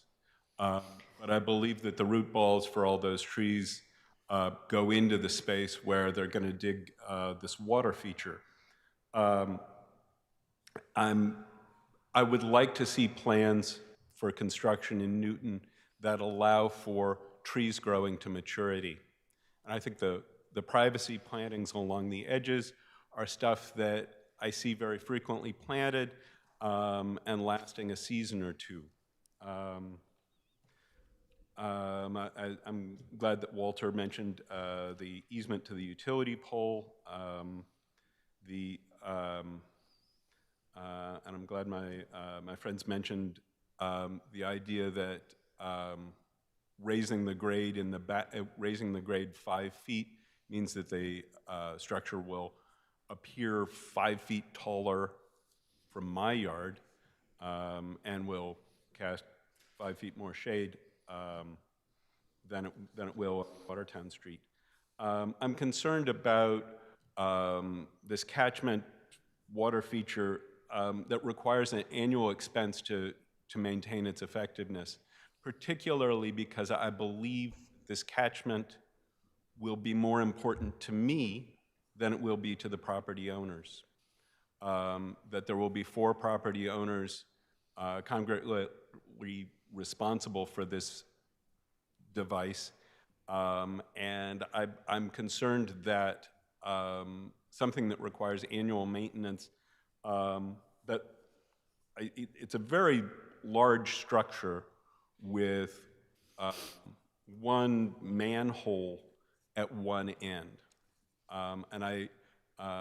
We have a catchment basin in our driveway that requires clean out, and I don't know how something quite that long would be kept clean and effective from one end. So that is an actual question. And I wonder about a pump truck getting all the way to the back. And I've gotten to the end of my list. Thank you for your time. Thank you very much for coming. I think we're all set for now in the chamber. Now I'm going to go to some people who have their hands raised online. Dossie Khan. Hi, I unmuted. Thank you so much for hearing so many neighbors. Friends and neighbors have raised my concerns as well, so I'll just bullet point, highlight them. Could you give us your address, please, Ms. Khan? Oh, I'm sorry. I'm at 61 Page Road, and my name is visible on I'm with Pat Singleton, and we abut the back property line, and we abut Walter and Sorry next door. So my concerns are also everything that changes about the property that does not face Watertown Street and the drainage into the shared backyard, excuse me, green space. The tree issue is really important because the trees on Peter and Barbara's property, if you look at that Google, the Google Earth picture showed you couldn't even see my house on some of them because of the mature trees. There's a silver maple in the corner of my lot that's directly at Patrick and my lot, that's directly next to the utility pole where we get our electricity as well as the phone and everything else. Excuse me. And then there's a mature Norway maple that's gorgeous in the back of Peter and Barbara's lot. So those big trees that make a canopy and drink up water in this low space at the back of the shared yards are going to be, their root bases are going to be significantly interrupted by building this water drainage bunker that will be needed because of the amount of hard space that will not be permeable. The other thing that concerns me is this retaining wall, because the back corner of it will cut into two mature tree root bases. So my interest is in expanding the amount of housing we have in Newton. So the number of units isn't, more the better as far as I'm concerned, if mature trees are preserved and if permeable ground space is maintained. We've got a lot of paved area of the city that is great place for more housing. But as far as I'm concerned, if you need to kill mature trees to do it, it's the wrong plan. So thanks. I'm sorry. I'm a little bit hoarse, but thanks so much for taking so many people's comments. Thanks for coming and for your comments too. We will definitely include those in some follow-up questions to the petitioner. May FSK. Hello. I live at 61 Page Road as well, and I, at this point, would like to echo what all of my neighbors and family have said about these plans. I have a few questions. I was wondering why preserving the street view, the look of the front of the property, is preferable to the developers to preserving the mature trees in the backyard. I think there is a lot of potential for denser housing on that lot that also preserves the mini ecosystem that we have here. I think in Newton, the developer could make their profit without destroying what we have for drainage and mature trees. And I also had questions and concerns about how effective those tanks could be in comparison to the natural absorption of water by the ground by the trees that live here already. It seems like a lot of steps to do something worse than it's being done naturally by plants and the earth. I guess I will wrap it up quickly because everything that I was planning on saying has pretty much already been said, but those are the points I wanted to echo. Thanks, May. Could you just tell us again what your name is and your address? May Singleton Khan, 61 okay. Page Road. Gotcha. You might be related to some of the other people. Yeah, neighbors and family. Paul, do you have your hand raised in order to answer some of these questions or to make another point? I know, I see. Paul? Sorry, I was earlier when the person had brought up some questions about the survey. I raised my hand because I thought some of those were easily dealt with, but I know you didn't want to get into a back and forth, so I didn't lower it. Oh, Sorry okay. about that. I But was I mean, going to as say a surveyor, I can solve some of that for you guys because a lot of that was just later. Yeah. No, that's what I'm saying. I just saw your hand was up and then down and up again. There may be a point, you could answer some of these things if they're easily answerable in a culminating way rather than one-on-one. So I'm trying to hear everybody out fully individually, and if you have something to say at the end of some of that relate to drainage and draining, that would be very helpful. At Home PT Derek Munn. Hi, yes, that's me. Could you tell us your name? There we go. Thank you. Yeah, 63 Page Road, and it is diagonally abutting this property of the proposed project. And one of the trees is partially, like half on my property that would be affected. And so if that were to be losing a great portion of its root structure, that would have very detrimental effects on our property, as it casts a lot of shade and an importance to our home. And importantly, the utility poles have been brought up, but our lines for power and for internet and cable and so on come directly back there. It was an issue that needed to be served prior, and I echo the concern that how would we ever get a truck back there should there not be enough room for travel, and if that setback is compromised, even worse the case. The drainage issue is very real for the properties right next to me, and then so therefore to me as well, as far as the grounds and the groundwater. I do wonder about parking also. I don't know how much that's been addressed, but it's nice that these homes have garages, and it's important. But we all know that folks have more cars than garages and spill out onto the street. So where would that go? 4 properties on Watertown Road would be significant with extra cars. And so wondering about the impact that way. And the historic district has been consulted. That was pitched. I wonder, just in general, it's abutting the historic district, and a 3-story facility or property would have effect on that. We went through rigors about keeping our property and doing construction work that was well within, that was accordance to the historic district, and this would have be visible from that area. So that's a concern of mine as well. So those are my thoughts.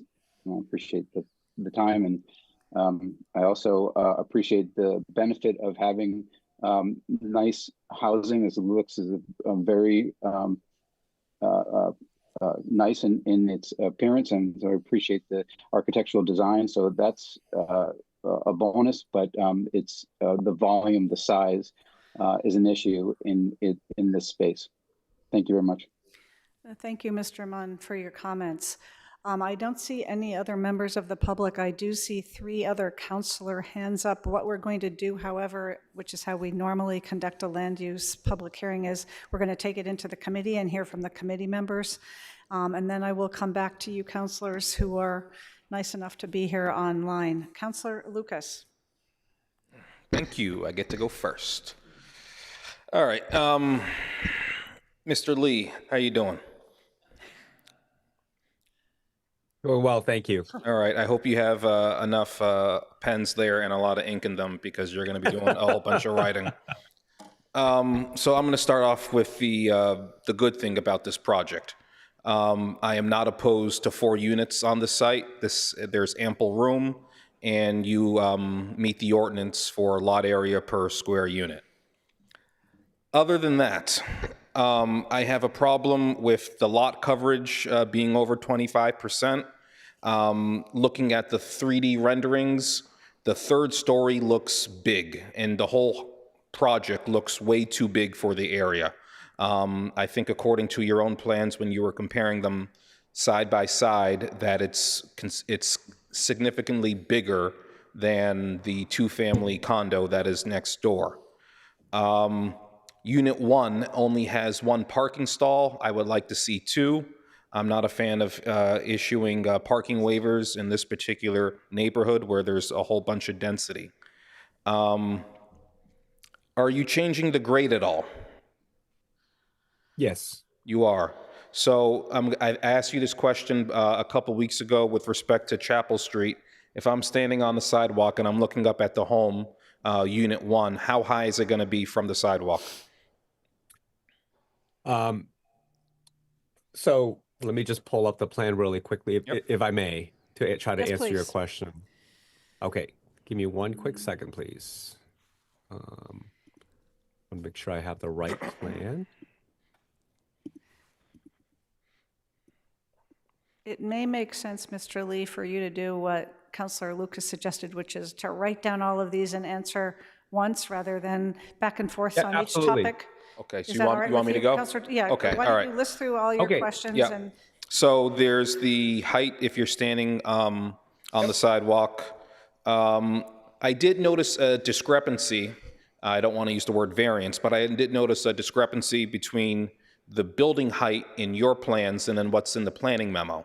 On one of the slides you displayed, you showed a height of 32.69 feet, but in the planning memo it is 34.6 feet. If you could provide an explanation for that, not now, but at a later point. The total square footage that you had on page 27 of your presentation seemed quite larger than the square footage next door. And I do have a question, I hope you can answer now, about the tree that's on Watertown Street. Councilor Mickley, who could not be here tonight, wanted me to ask this question on his behalf. What are your plans for that tree on Watertown Street? I may have to defer to my team on this one. I don't have an answer for you, unfortunately. Okay. I don't know if Michael or Paul may or may not have an answer about that. Protect and serve. Is that a? I'm sorry, Paul. Was that? Keeping it. It's yeah, we're protecting and serve. That tree is a town tree. That's being, they're not even gonna, rake near that. So the tree's going to remain, is that what you're saying? Oh, absolutely, yeah. Okay, all right. And we heard from a number of residents here this evening on Page Road and Watertown Street. My advice to you would be to reach out to them, and if you can, schedule another neighborhood meeting, because the questions that you heard tonight were not the same ones that I heard at that neighborhood meeting on Zoom during the summer months, I believe. And I don't know if any of the people who spoke tonight were even at the neighborhood meeting. So I think a second neighborhood meeting is warranted. And if and when you do schedule that, if you could just alert the 3 Ward 2 councilors, so perhaps some of us can attend. I think those are all my questions for now, but this project needs a lot of work. And just to let everyone know, I am going to move hold on this item. Thank you. thank you, Councilor Lucas. Councilor Laredo, then Leary, then Block. So I won't repeat what Councilor Lucas said. I fully agree with the idea of holding. I personally am not quite comfortable with 4 units on this site, so I'll start there and be very clear about it. I'm going to start with Mr. Iandisi. I want to thank you for giving your additional presentation. I know you were not prepared to do that, and I want to be clear that that wasn't, I want the public to be clear that that was not due to your lack of diligence or hard work, but a decision by the leadership of the department that they are going to try to limit what is initially presented. I'm going to go on record publicly that I am concerned about that. We would benefit far more from having some robust presentation by our planning department first. Let me just move on. Did this, Mr. Iandisi, go to a DRT? Yes, Counselor, did. And were you present there? I believe I was, but I don't remember specifically. All right. Well, let me ask, was the grade change discussed at that point? Frankly, I can't recall, Counselor. All right. Was the going to 3 stories discussed? I'm not positive. I'm not sure that they had made the average grade calculations at that point, so we may not have had the detail since they initially thought that it might just be the 2 stories plus the basement. You know, based on our recent experience as a committee, and again, I want to be very clear, not the line planners issue at all, but based on our recent experience as a committee, I think we now feel in the council that we need to inquire in some detail about things, and I would hope in our reports we get that we highlight significant changes. So I'll start with the grade change. It's a significant grade change. It's several feet, correct?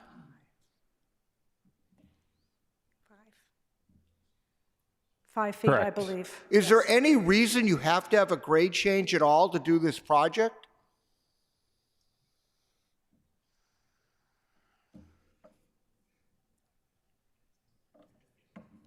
Should we answer? Yes, I- please. Yes. Paul, that might mean, be for you. There's a variety of reasons that a grade change is appropriate. So first off, to minimize the amount of steps into a first floor. Secondly, because of high groundwater, you have a situation where you want to make sure that your infiltration works on a site that is, where you have to have the appropriate separation and things like that. But Now, as you know, it's been brought up considerably about the drainage aspect. That's one of the things that plays into how you handle and why you work with grade change. Plus also maintaining engineering approvable driveway pitches and such like that. There's a variety of, I'm going to say, colliding demands because of what we want to do to come up with, I'm going to call it perfect projects, right? And then ultimately what that does is it pushes things in multiple directions. So some things push it down, some things push it up. let me interject a moment here. So the current house is fine, doesn't have a grade issue, but because of the massive size of the project you're building, you need to put certain drainage features in, which in turn requires you to change the grade. Is that the gist of it? It is one of the things. Okay. It's not the only facet. So what's the rationale then for going to 3 stories? I can answer that. That might be for Mr. McKay. Yes, as discussed, Paul tried to answer the garages are garage under, and so that level has the garage area. The attic space in the gables is for the most part a story. So it's the math just doesn't work in a multifamily building, the 2/3 to get a 2/3 grade change, so it just doesn't work for that. So We could go- I won't belabor it because I know other people will have questions. We're clearly not going to vote on this tonight, but a few other points. One that we've heard multiple times now about this telephone pole in the backyard. I'm going to suggest before you come back here that you work with the neighbors and the planning department to figure out how you're going to address that properly. That's Well, clearly an issue. I would like to answer that one now. That's one that I didn't want to let slide if I could avoid that. So the telephone pole that has been brought up is shown on the plans. It is not on this property. It is on the abutter, the Gazda's property.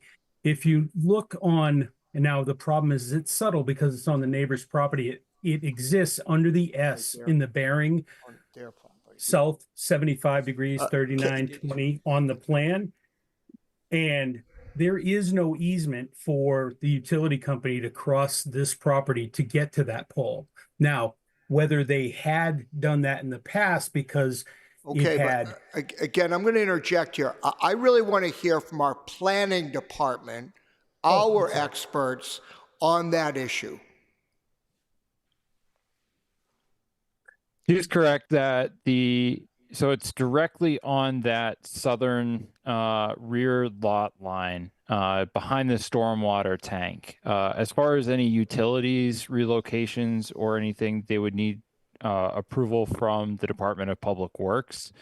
There's nothing immediately in the plans that I see in my scope as a planner that jumps out at me that they would have to do that. But certainly if any changes come up or any other work necessitates that they move it or do any additional utilities work, they will need DPW's approval. I'm going to ask you to verify before you come back here as to where exactly that utility pole is located. And if there's a survey that shows that exactly, it would be helpful. We don't have to do it right now, but I think we want to see that. Final question is, I know in the past we've not talked about drainage and all that, but I think unfortunately we need to start doing that more often in here.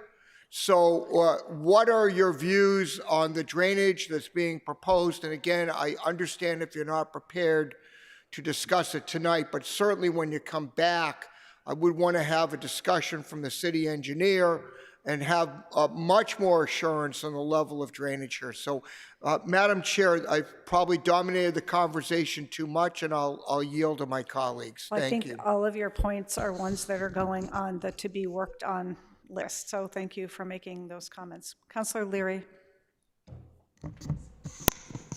Thank you, Madam Chair. I'm been happy to hear this discussion. I'm feeling very similar. This project is really shooting for the moon here. I don't care for the exceeding that lot coverage by that much, the reduction of the side setback, and to allow 3 stories. I would have to see very significant changes on this project. It reminds me very much of another project in my ward, which you may be familiar with, that has turned out to be a huge headache. Speak a little bit more into your microphone, Councillor. Okay, thank you. I am very concerned about the impact on this kind of density and height and stormwater management in this neighborhood. I'd like to see why this drainage that you're proposing is better than the capacity of mature trees that are already there. It sounds like there is a sensitive green space common area that is been effective in both just offering green space and cooling as we're going into hotter and hotter summers, but also catching the water. The FAR from 0.49 to 0.79 is very, I just don't think that can ever work. Of course, I'm very concerned about a 5-foot grading, even though I understand I've been listening to the subtleties of that and how that does change. But I'll give my colleagues other chances to speak, but I cannot vote for this project as is. So I'm in support of holding and to hear what the developer can come back with to to satisfy our significant concerns over such a dominating structure in this neighborhood. Thank you. Thank you, Councilor Leary. We have 2 more Land Use Committee members who would like to speak and 3 other members of the council. Before I get to you all, I'd like to mention that is 9:04, and we still have 2 more items to discuss tonight. However, I want to get all of the important questions on the table so that next time when this comes back, we'll have some good answers to it. So try and be concise. Councilor Block, I know you're always concise. I do my best. Thank you, Chair. This development does need a lot of work, and I so appreciate the comments of my more experienced fellow councilors on this. And I really want to thank the neighbors who came out and helped to inform our discussion. It's very, very important. Yesterday, a few of us visited this property. One thing I want to just say, it's maybe similar to what other people have said, but the zoning review memo has the usual table showing the relief needed. And even when relief isn't needed, these numbers just are eye-popping. Currently, 80% of this lot is open space. The minimum is 50%. So there's a lot of space, which is helping the, as one neighbor said, the mini ecosystem function. So this proposal will change the 80% open space to 52.2. So there's a loss of almost 30% of the open space. And when you stand at this property, you can just imagine the coverage, the massiveness, the mass of this building. And it's even though that's within the rules, it is breathtaking to think about it. And the sort of reverse of that, the maximum lot coverage right now is 12.8%. The proposed is more than double that, 27.5%. And that does require relief. 25% is the maximum. So the fact that this can't be built by right brings all of these things to the fore. The planning department, I keep wondering how much time is spent analyzing this mini ecosystem, the trees, where the root systems are, how our tree ordinance affects all of this. And I would like to be informed about all of that. So, just one other general comment. You stand on Water Street and you look at the existing house and the house immediately to the left of it, and they're gorgeous homes. And I know what's happening in Newton over and over again is gorgeous homes. There's nothing wrong with the house that's there, that's proposed to be torn down so we can get 2 or 3 more units crammed onto this land. And I know people say we need more housing. We also need open space. We have competing needs and demands for this city. And I think it's very unfortunate that we just keep falling into the same pattern over and over again. What in the end is before us is to make determinations and whether a proposal will have an adverse effect on the community.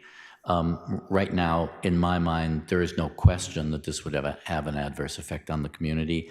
And I think we'll have to go very, very far for me to not make that conclusion. But I remain open in this process. Thank you very much, Chair. Thank you, Councillor Block. Last hand up I see from a Land Use Committee member is Councillor Downs. So if you have other things that we haven't talked about yet that you'd like to be on the list for follow-up for the petitioner and for before they come back to us, please tell us. Thank you, Chair. I'm going to be brief. I do think it's appropriate in this neighborhood to put 4 homes on this lot. And I don't believe they all need to have 2 parking spaces, 1 in a garage. I do think that we need to be careful about grade changes. And I'm particularly interested in hearing from either engineering or the petitioner in more detail about the amount of maintenance that the drainage structures will require. And this is not totally outside of our purview. In fact, we raised that as part of a land use petition on Washington Street that subsequently came back as a 40B and was rejected by the zoning board of appeals exactly because it had a problematic drainage structure in so that at any point in the future it could become a problem for the neighbors. So that's something I want to hear about. I don't believe that land use is the venue for making zoning changes, although we can certainly recommend them to the zoning and planning committee. But the petitioner is within their rights to come in and ask us to make a land use determination, which is within the zoning, to do what is done all across Newton and is allowed by right or is allowed by special permit. If you want that to change, it needs to go through the zoning, not through this committee. However, I agree that it's quite a lot of square footage per unit, particularly for this neighborhood and for this lot. And so personally, I would like to see a little less height and a little less bulk for each unit. But I'm going to leave it there. Thank you, Chair. Thank you, Councilor Downs. Now we've saved some time at the very end for our patient colleagues who have been waiting to speak. Again, Councilor Maliki, you're next. If you have something new and different to add that really needs to be considered before this comes back, please let us know your thoughts. Thank you. So for the Haggertys and Mr. Singleton and Ms. Khan, be aware that the revisions to the tree preservation ordinance, which went into effect on March 1, entitle you to have your trees protected. Construction situations like this have to get an arborist to prepare a tree plan and a tree protection plan that includes abutters trees. There is a tree save area of 1.5 feet in diameter for every caliper for diameter inch of the tree. Clearly, the plans for this project, notably the water retention system in the back and the planned grade changes would affect the root zones of the abutters trees. And it's as if the planning department and Mr. Lee are not informing their clients and the applicants of the need to take into consideration the revised tree ordinance. The grade changes, even though they may not be high enough to trigger the special permit for the retaining walls, a grade change of 1 or 2 feet even is going to basically deprive that portion of the tree's roots of oxygen. And as I said, abutters now have the right not to have their trees killed, whether it's instantly or whether it's through decline and they die 5 years from now, and then it's your problem to remove them. So be aware of that. You might want to check out the protectnewtontrees.org website so you can be informed of attempts to weaken the tree preservation ordinance, the first of which is tomorrow night at Programs and Services. I want to suggest that for the water retention systems, it makes no sense, as people have noted, to take out trees that are absorbing water or damage abutters trees that are absorbing water to put in underground tanks when you have all this asphalt driveway area, that's the logical place to put retention tanks. And that's all I have for tonight. I'm not gonna vote for anything that is gonna damage other people's trees. Thanks. Thanks for Councillor Maliki. Councillor Wright. I'll be quick. So, I don't think this lot needs to be built up, and the house could be 2.5 stories and not 3. I like that there is an elevator in there, but the FAR, which is the volume of the house, is 70% above what is allowed in this zoning. Yeah, and exceeding the max lot coverage. I mean, kind of like asking for the moon on this one. Thank you. Thank you, Councillor Wright. Councillor Oliver, I saw your hand up earlier. I don't anymore. If you're here and would like to add something, will you let us know? Can you re-raise your hand? Or perhaps you didn't want to be redundant, but in case you have something to say, I'd be happy to let you get it on the record. I guess not. So let's go to Councillor Lucas. Now's the time that I move hold. Yes, thank you. Shall we take a vote? Can we? A roll call or a voice? You can do a voice vote. Let's do a voice vote to hold this item. All in favor, please say aye. Aye. Aye. No one is opposed, I hear. Thank you, Councillor Lucas. Madam Chair, could you just remind the public that the public hearing remains open? Yes, the public, well, because we did not close the public hearing, you would have heard a motion to close the public hearing. We would have voted on that. So the public hearing is still open. You may still offer your comments. You can contact any of your city councilors or write to all of us or the land use committee.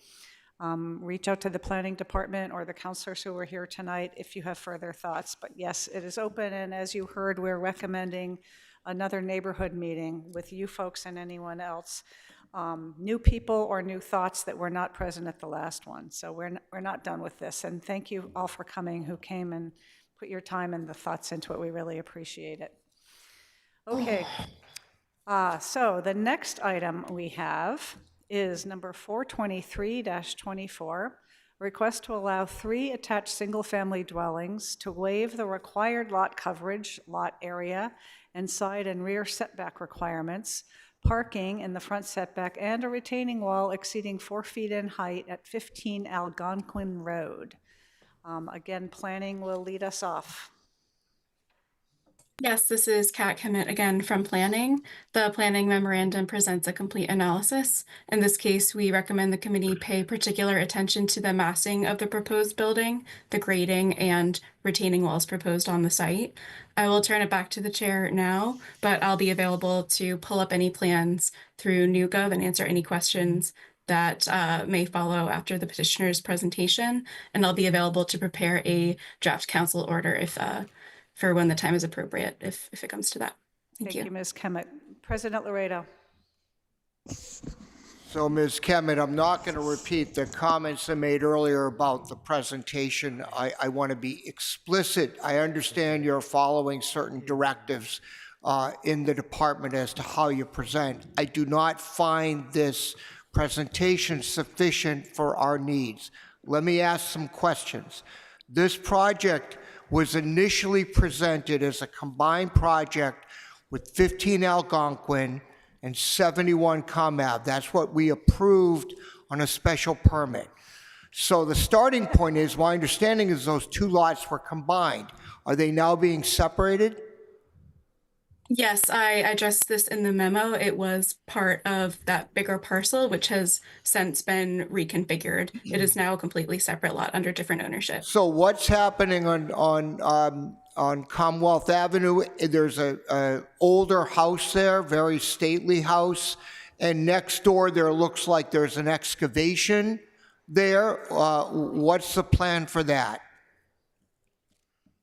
As that is not the subject of this petition, I don't know all the details of that, but I would be happy to follow up at a later date. Wouldn't that be, again, from the planning department's perspective, wouldn't that be highly relevant to what's being proposed here, given that we already approved a council order combining the 2 lots and providing for a 6-unit project?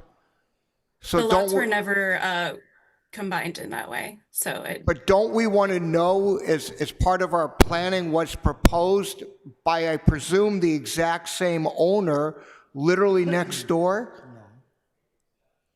I do not know that they are the same owner. I'm going to be upfront. I'm not prepared to vote on this project this evening without some clear and definitive answers to that. And I'm going to have more questions. May I proceed, Madam Chair? I'll start off. Do you want to go before the petitioner? I do. Okay, sure, you still have the floor. So, Ms. Kemet, could you give us some more information as to what exactly is being proposed on 71 Algonquin? That's now a 3-unit project, correct? So this is the property at 15 Algonquin. I'm sorry, what is 15, forgive me on the numbers, you're correct. Yep. What's being proposed is a 2.5 story building that's 35.6 feet in height. And is that at all consistent with what else is in the immediate neighborhood? I put my opinion in the memo. Well, could you, since not everybody who may be watching may have read your memo, could you repeat it for us, please? There are different building types and several buildings that are comparable to that height, but I do not have the heights of all buildings. I'm intimately familiar with that neighborhood. It's in my ward. Besides at the bottom of the street, where there's an apartment building, and across the street, which is Boston College, are there any 3-unit buildings, attached dwellings in that area? I don't believe there are any 3-unit Okay. attached buildings. Again, I think that's, respectfully, I think that's the type of thing we need to hear as part of the presentation. I'll defer for the moment, Madam Chair, and let others ask or go to the petitioner. We'll absolutely come back to you after we hear from the petitioner. They may answer some of your questions, and that will be helpful, even though I understand that you were hoping that the planning department would give us some of that background. Mr. Morris. Thank you, Madam Chair. For the record, my name is Terry Morris, and I'm an attorney with offices at 57 Elm Road. And I'm here representing my client who's standing next to me, Mr. Brian Connaughton, the owner of the property at 15 Algonquin. I think given Councilor Laredo's questions, it's probably appropriate that I should start out by answering those questions. The previous project, and I think we can bring it up on our screen for the edification of those people who are not familiar with it. You see an pre-existing conditions plan that shows the properties as they existed prior to the special permit that was granted for Algonquin and Com Ave. The quick answer to the question is that the project which is approved, and we're bringing that up on the screen, involved 6 attached dwelling units, a very creative project, if I might say so, with underground parking, and it's shown on this site plan here. For financial and other reasons, the development team determined that it was not feasible to proceed, unfortunately, and regretfully for those of us who were involved in it.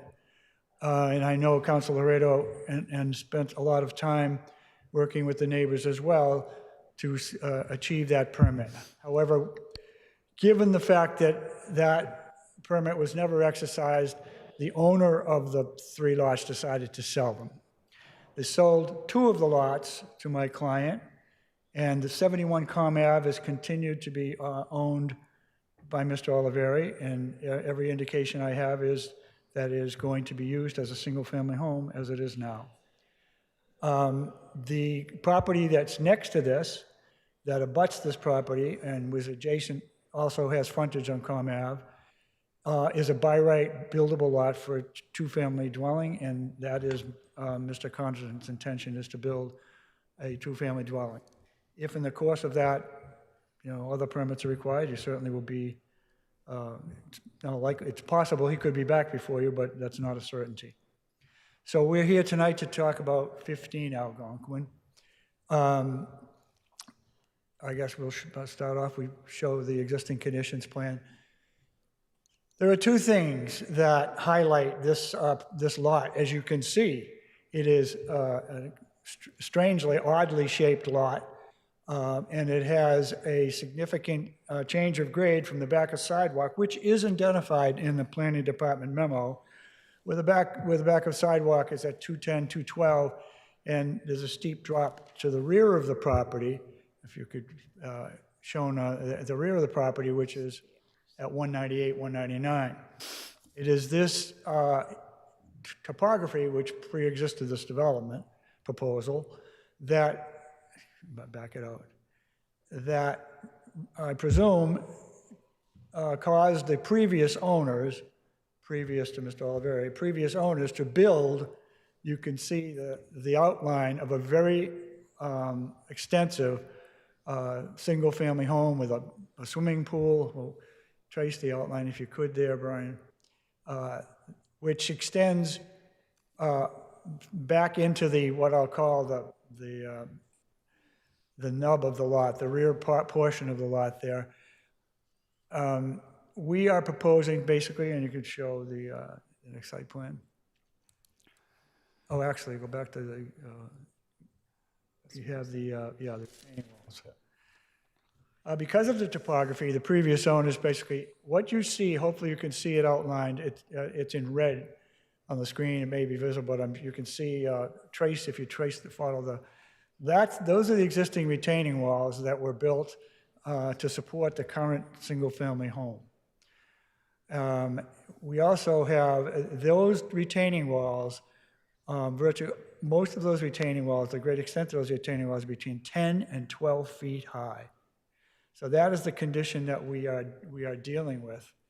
And it is true, we'll get right out in front of the issue. Yes, there's significant grade change on this property as a result of the walls that we're dealing with. Here you have some photos of the existing conditions. You can see that retaining wall. The red line in there indicates a distance of 9 feet. Actually, that retaining wall is 10.5 feet tall, and largely influences the development proposal we're putting before you. I would also be remiss to say, but if I didn't mention the fact that we started this process with an in-person neighborhood meeting on the site on October 30th. It was well attended by neighbors and councilors. Particularly the most immediate abutters came to the meeting. The two abutters who are most impacted by this, if you could pan it out there, Brian. The two abutters who are most impacted are the property at 23 Algonquin and the property behind us. Pan it out. Pan it out. No, pan it out. You'll have to go back to the show all three again. The retaining walls that that have been mentioned in the planning department memo, one of which is referenced to being 8.5 feet high. Actually, is a replacement retaining wall, and we could show that location. That is replacing the 10.5 foot wall that you saw in the photograph. So the two properties that are most affected by both the pre-existing and the proposed retaining walls are 71 Commonwealth Avenue, owned by Mr. Oliveri, who has been fully informed of these plans and has no objection to the retaining walls, and the lot that is also owned by my client, Mr. Connaughton, who is obviously fine with the retaining walls. He's basically designed them so as to be compatible with the ultimate construction of the two-family dwelling on the adjacent lot. So let's go with the outline of the existing. Yeah. We're going back to you can see in green, hopefully, and dashed or dotted lines, represents the outline, the furthest extent of the outline of the existing single-family dwelling, which projects far into that wing of the property. The proposal we have shown on this plan actually shows a significant reduction in the footprint of the building and correspondingly a reduction in the hardscape on the site. There has been a reduction of impervious area as a result of the footprint of the building that we are proposing. Okay, we're good. That's right, yeah. So that is the site that we're here working with. Other issues involved, we'll go right to the, let's go to the layout and the parking. Parking, site plan. Yeah. Among the relief requested is relief for parking in the setback. I think most councilors know that the parking requirements for a single and two-family home have a general exemption for parking within both the side and front setbacks. If this were in fact, the setbacks that are being asked relief for are those particular to the more restrictive dimensional controls that are contained in the attached dwelling ordinance. Among them, as you know, as was brought out in the previous petition, the two-family house has a 30% lot coverage, whereas attached dwellings have a limitation of 25%. As I said, the parking requirements are exempted for a single and two-family house in the front and side setbacks. They are applicable to the building setbacks in attached dwellings. Okay, so here we have the zoning legend taken from the existing condition plan. If we bring it up, we can go through the other relief necessary. As pointed out in the planning department memo, the minimum lot size required for attached dwellings in this zone is 15,000 square feet. We are proposing 10,496 and asking for a waiver of the minimum lot size. In staying abreast of some of the more recent projects that come before the committee and council, it seems that there have been a number of such petitions, most notably, most recently, a project at 56 Chapel Street, which was approved 2 weeks ago on a lot size of 9,600 square feet.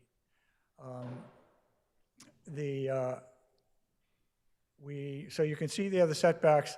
We are, the setback required is 25. We are meeting the front yard setback.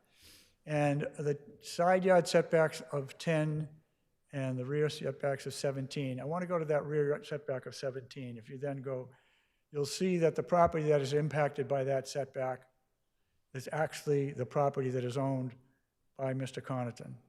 So that's the rear setback. That's where that setback requires relief from. The side setbacks, of course, on the right-hand side, abut 71 Commonwealth Avenue, this property. So the side setback is also, I should say, point out that they are compliant with the old lot requirements, and this, I believe, is an old lot. The old lot requirements, or actually the new lot requirements of 10-foot setback on the side. But it actually improves where it was because Right. the house is right here, so it's significant. Yeah, the old house setback was 10.2 feet for the house that is there now. And that is actually, show the legend. Show the legend. Scroll over. Legend, yeah. That is actually being, that 10.2, that's actually being, yeah. Okay, let's go to the actual, Sorry, can I just point? Parking lot.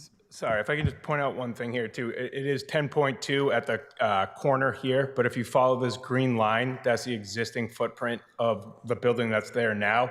So it actually does improve as it goes down the new building. So it becomes further and further away towards the rear, so it's more away from the neighbor's property. Thank you. 1 second. Ms. Kemet, do you want to interject something right here? I just wanted to say something really quick. The rear setback is 11.6 feet. It's actually from that rear corner on the left. Yeah.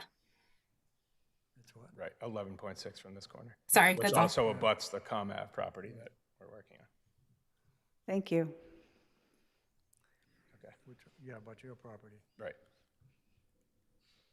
Okay. All right, let's go to the next slide.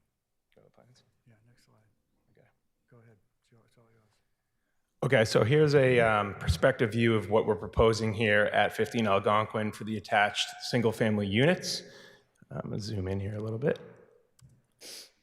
So here's a elevation from the front and the side elevation of what these would look like. And we're going to be using sustainable materials like acre siding, which is actually made from rice hulls. We're using EIFS stucco, triple pane windows, and energy efficiency and solar readiness is paramount to this project, trying to make it the most efficient home that we can build and use less. Yeah, and as Terry was pointing out, I think it shows that the top one there. Okay, right here, yeah. So this is built for a solar array right here. So this will all be solar ready. So these houses can be hopefully self-sufficient and close to net zero as possible. And here's a rendering, a color rendering of what the finished product would look like. This is the sustainable acre material. Here's the EIFS and the other insulation systems that we're going to be using on the exterior of the house. And kind of going into the floor plan here, typical townhome family plan for the lower level here. Then we just have dining, living, and kitchen on the first levels with a one-car garage spot. And then going up, we have 3 bedrooms per unit. We're also trying to make these accessible to the masses, so we are making provisions for elevators to make them accessible to everybody, should they need that. And on the top floor, we have a flex space, which can be an office or a playroom.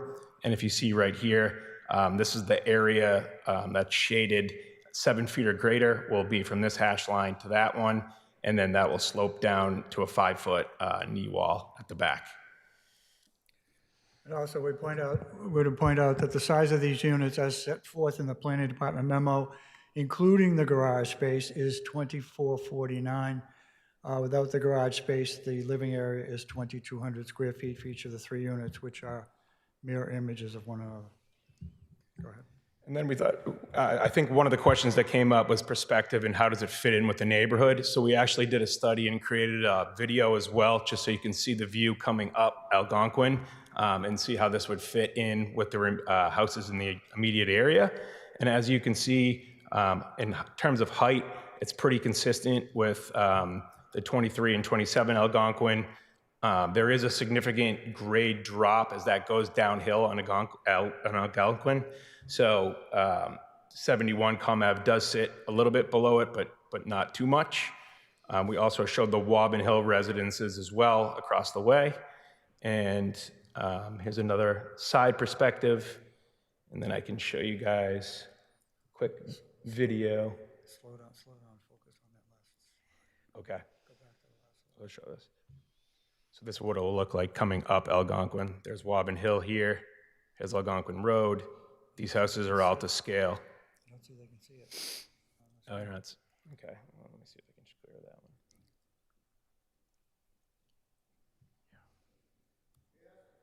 Yeah, we're having some technical. Yes, while you're working on that, President Laredo. Planning Department, is that a rendering consistent with the plans?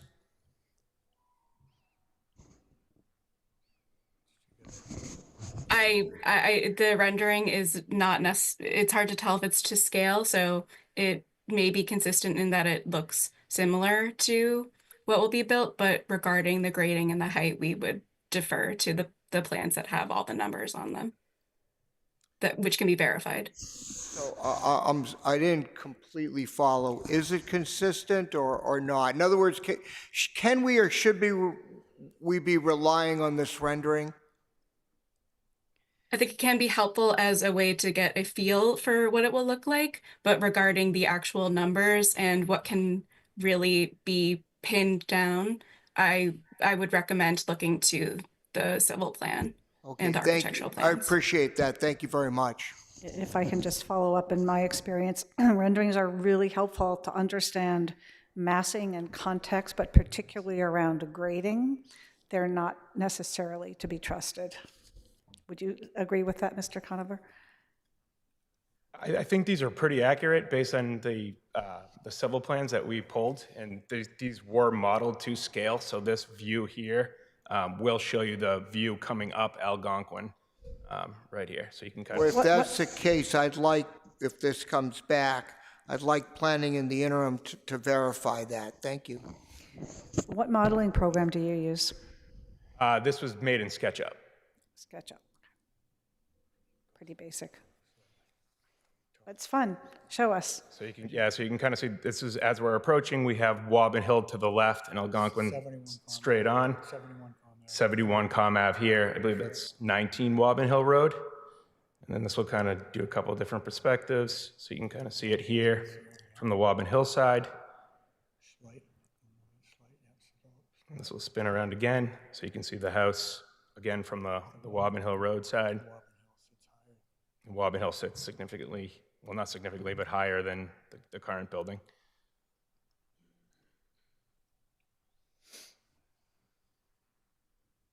And that sends back. You can run that back one more time if people want to see it. Okay, let's move on. Okay. We're going back to the profiles. Excuse me? A different view, similar to the ones that you saw in one of the previous proposals, but shows it side-by-side views.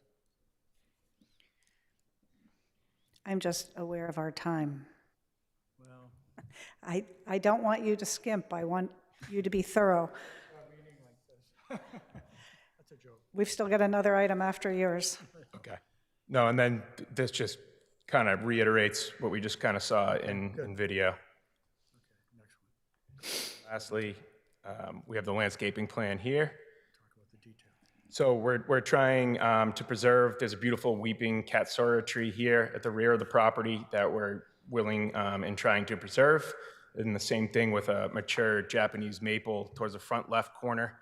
And then we have a few specimen plantings that we're proposing in a Stewardia, which is a 4-season of interest tree. It's got beautiful bark in the wintertime and foliage throughout the summer and spring and fall seasons. And then we have a birch that we're proposing here. And then we will be mixing in various shrubs and plantings to accent the specimen plantings that we have here. See the solar panels on the roof. Yep. And that's it. That concludes our presentation, Madam Chair. Members, we're here available for any questions. Thank you. Thank you very much. The video was fun.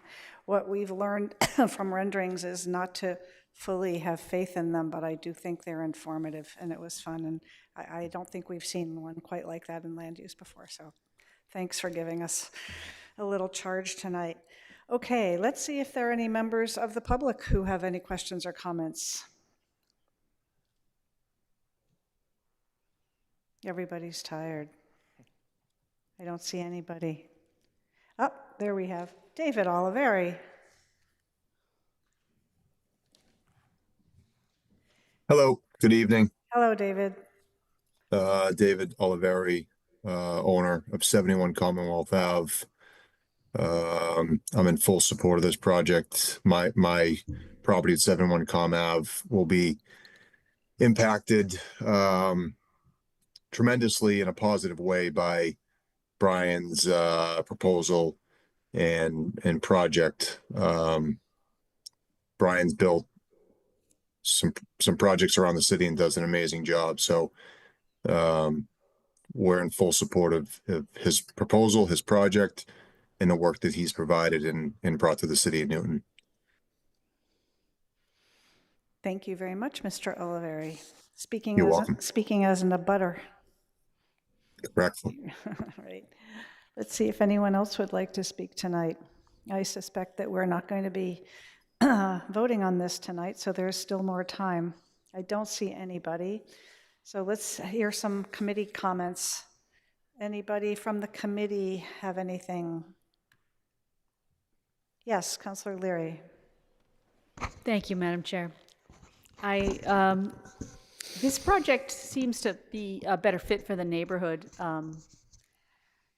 And I really like the way that the developer is working to make it a very eco-friendly building. I'd like to see, with the with the solar panels and the triple pane windows and the energy efficiency, it seems like the goal is to make this a net zero building. Is that what it will be?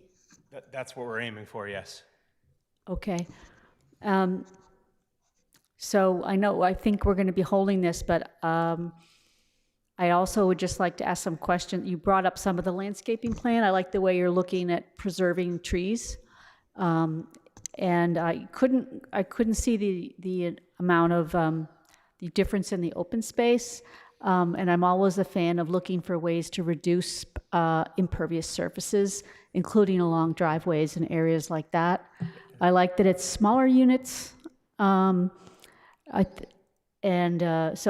that's really all my comments right now. But at this point, I guess I just need to dive deeper into it.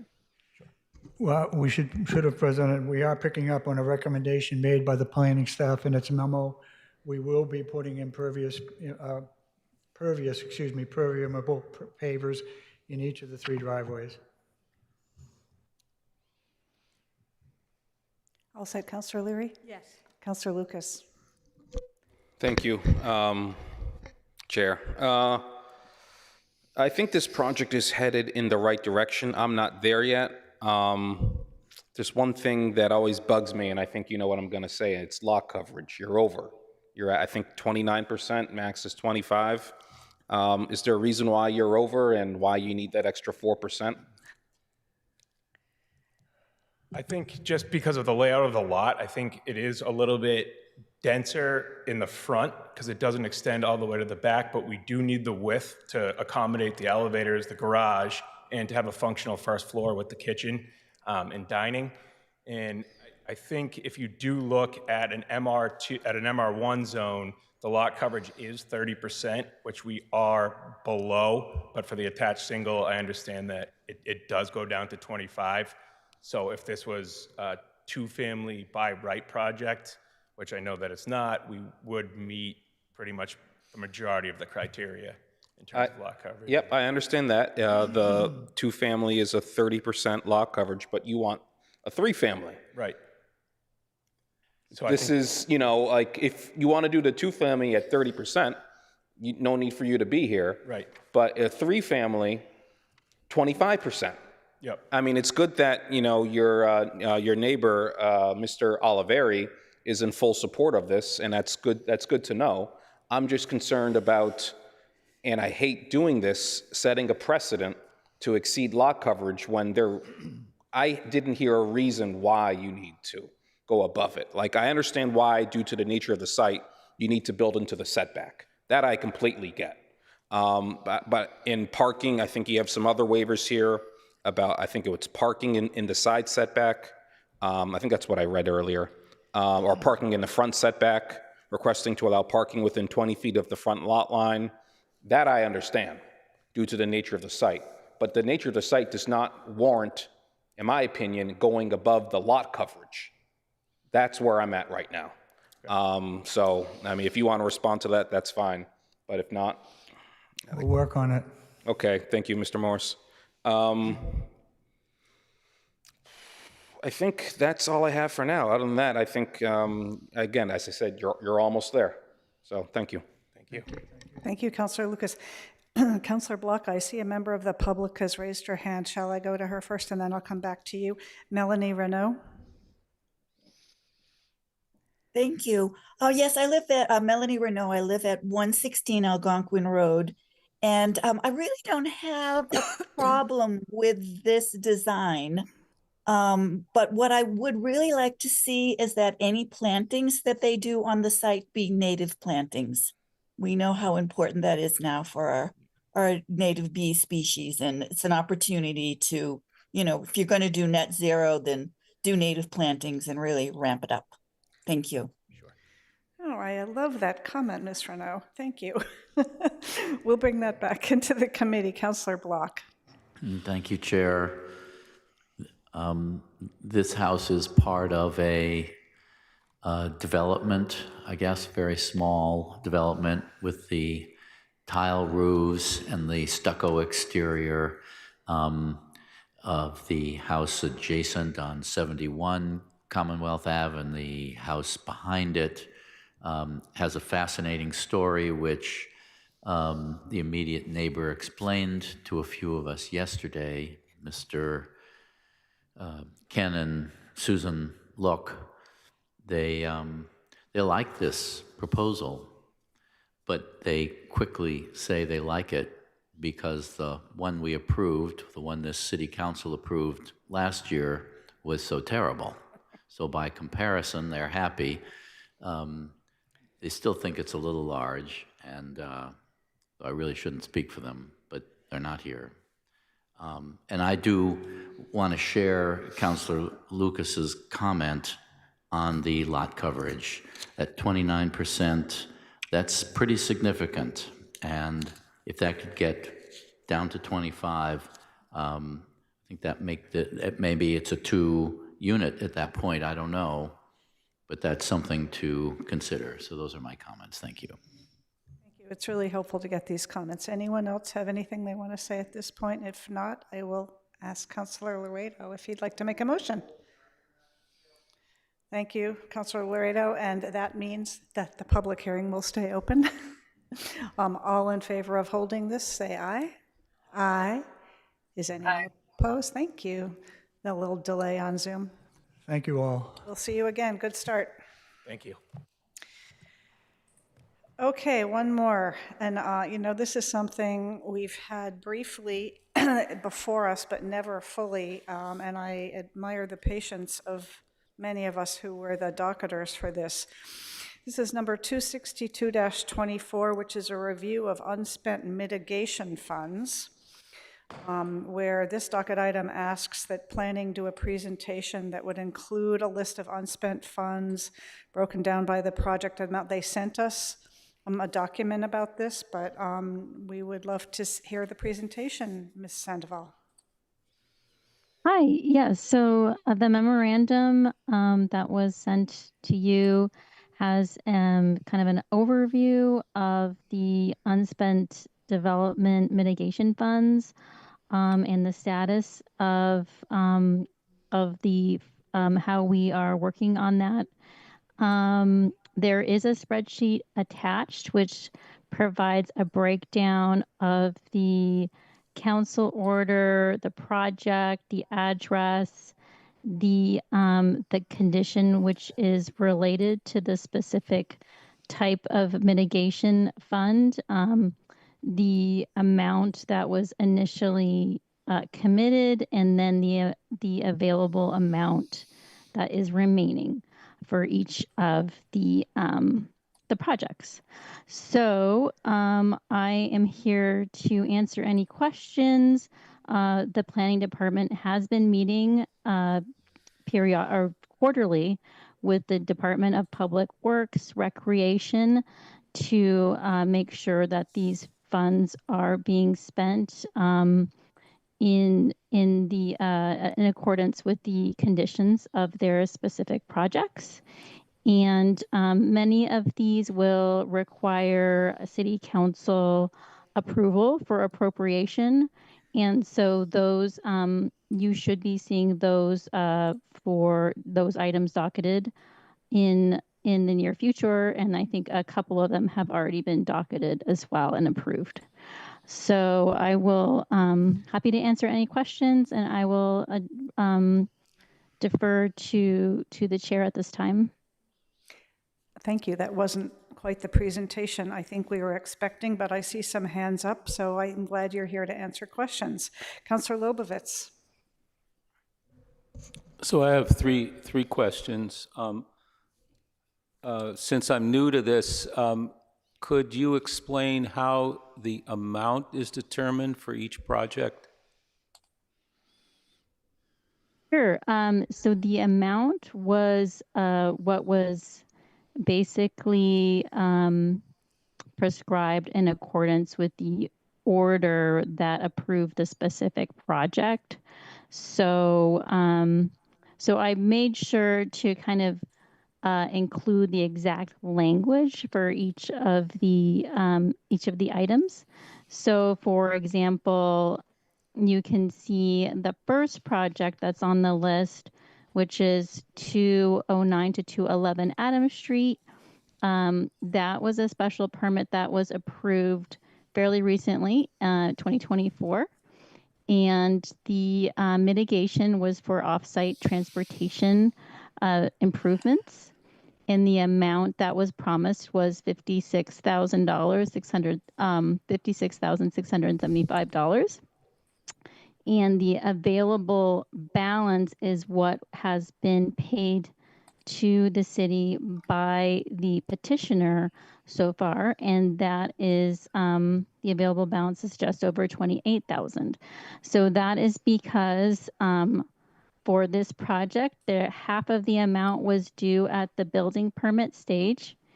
And so that is why we have received the amount of just over $28,000. So that is the available amount right now. Yeah, I understand. I Oh, understand okay. all of that. But thank you. I guess on this, to be specific, for instance, on this project, how was it determined that $56,000 would be the amount?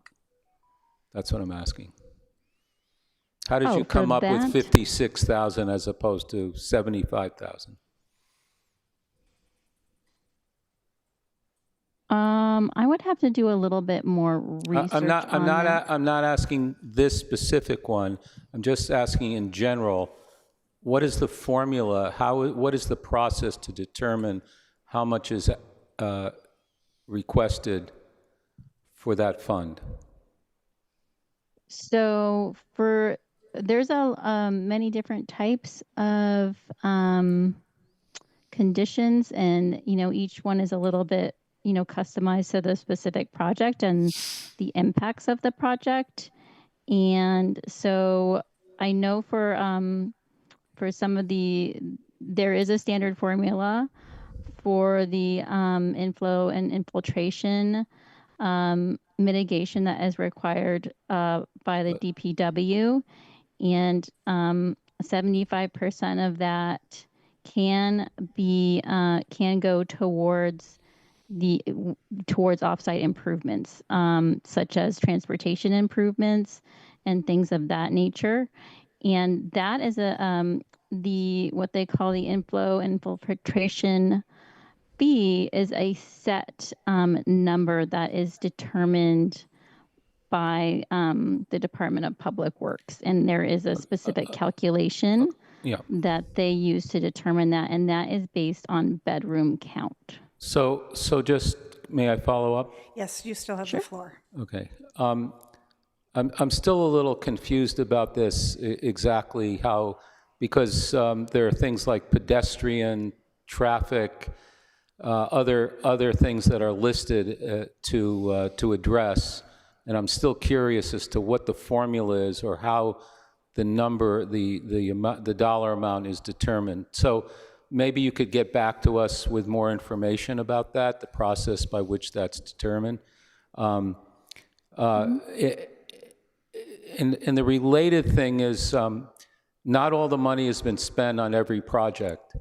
And if the calculation to determine the amount is pretty accurate, the question is, why is it that often even after a few years, that money has not been spent? I know we are working with the Department of Public Works to make sure the money is spent, and we've started that process this year, and the Department of Public Works has been working on various projects. But you meet quarterly, and I think I noticed that there are amounts that haven't been spent for 3-4 years. I can't remember exactly. And if there was a need at the time after the project that was completed, why wasn't that money spent to address the concerns that the money was supposed to go for? Why is it taking so long for the money to be spent? That's my question.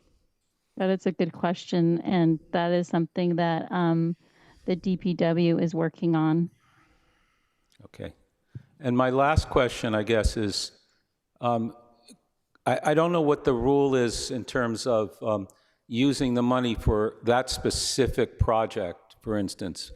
And if the money hasn't been, is it possible to create a rule or an ordinance by which if the money has not been spent within a certain amount of time, say 3 years or whatever, 2 years, I don't know what the number should be, that perhaps there are other projects in the city that are similar, need similar addressing where we need the money.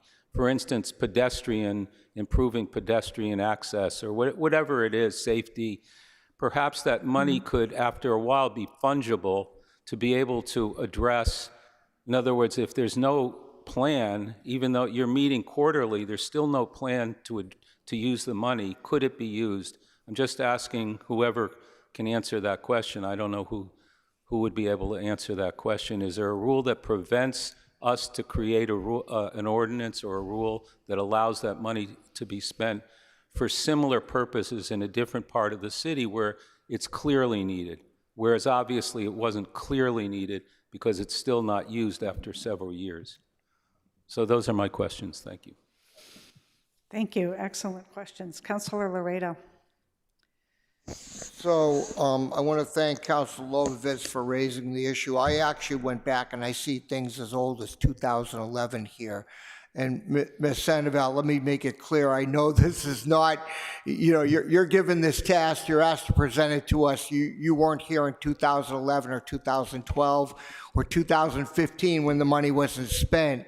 So we're asking questions as a general inquiry, not direct, at least not, I don't think anyone's directing at you individually as to why we didn't spend the money. But what I'd say is twofold. I'd actually would not agree with Councilor Lobovitz's suggestion about using it elsewhere, because I think that actually just encourages perhaps hoarding the money and using it for some other project. Mitigation under our ordinances is supposed to be used to mitigate the impact for particular projects. So I don't think we should use it elsewhere in the city. And there was efforts at one point actually to use it to sponsor Pneumo. And I personally did not think that was appropriate.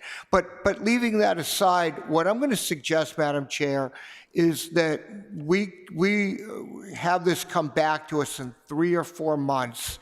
And at that time, I would certainly hope that gives sufficient time for the Planning Department and Public Works Department to come up with concrete plans as to where they're going to spend, the money that's 10, 15 years old. I fully understand that if a project's underway, you've only gotten half the money. You may not want to do your improvement until after you build the project, because sometimes these improvements are best done at the end. Makes perfect sense. But the idea that in a city where we're always talking about the need for more money and we have cash just sitting there, that worries me. So I'm going to urge you to go back and report to the folks you work with and DPW. And then, Madam Chair, if we could try to schedule at some point, February, March at your discretion, obviously, I think that'd be very helpful. Thank you. Thank you, President Laredo. Thank you. We have some more hands up, and I think after this we'll have a better sense about some of the specifics to cover next time. This, as I said, this was not the discussion I thought we were going to be having or the presentation that was going to outline stuff rather than just referring to a memo already sent. So I think it's a great idea to come back in February, March with more specific things we want to have explained to us and we want to actually discuss and have presented and look at on a screen rather than verbally told to us or a memo that was sent out. Councillor Block.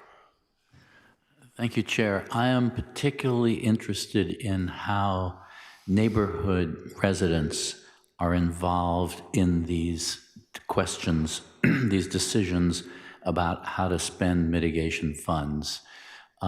So without prolonging tonight's meeting, I almost think there needs to be a new column added to this spreadsheet that tells us whether there is a liaison committee or a neighborhood committee, whether it's formal, whether it's informal, and as a general matter, how we as a city and our planning department has the sort of proper forum for this, solicits neighborhood advice. Thank you very much.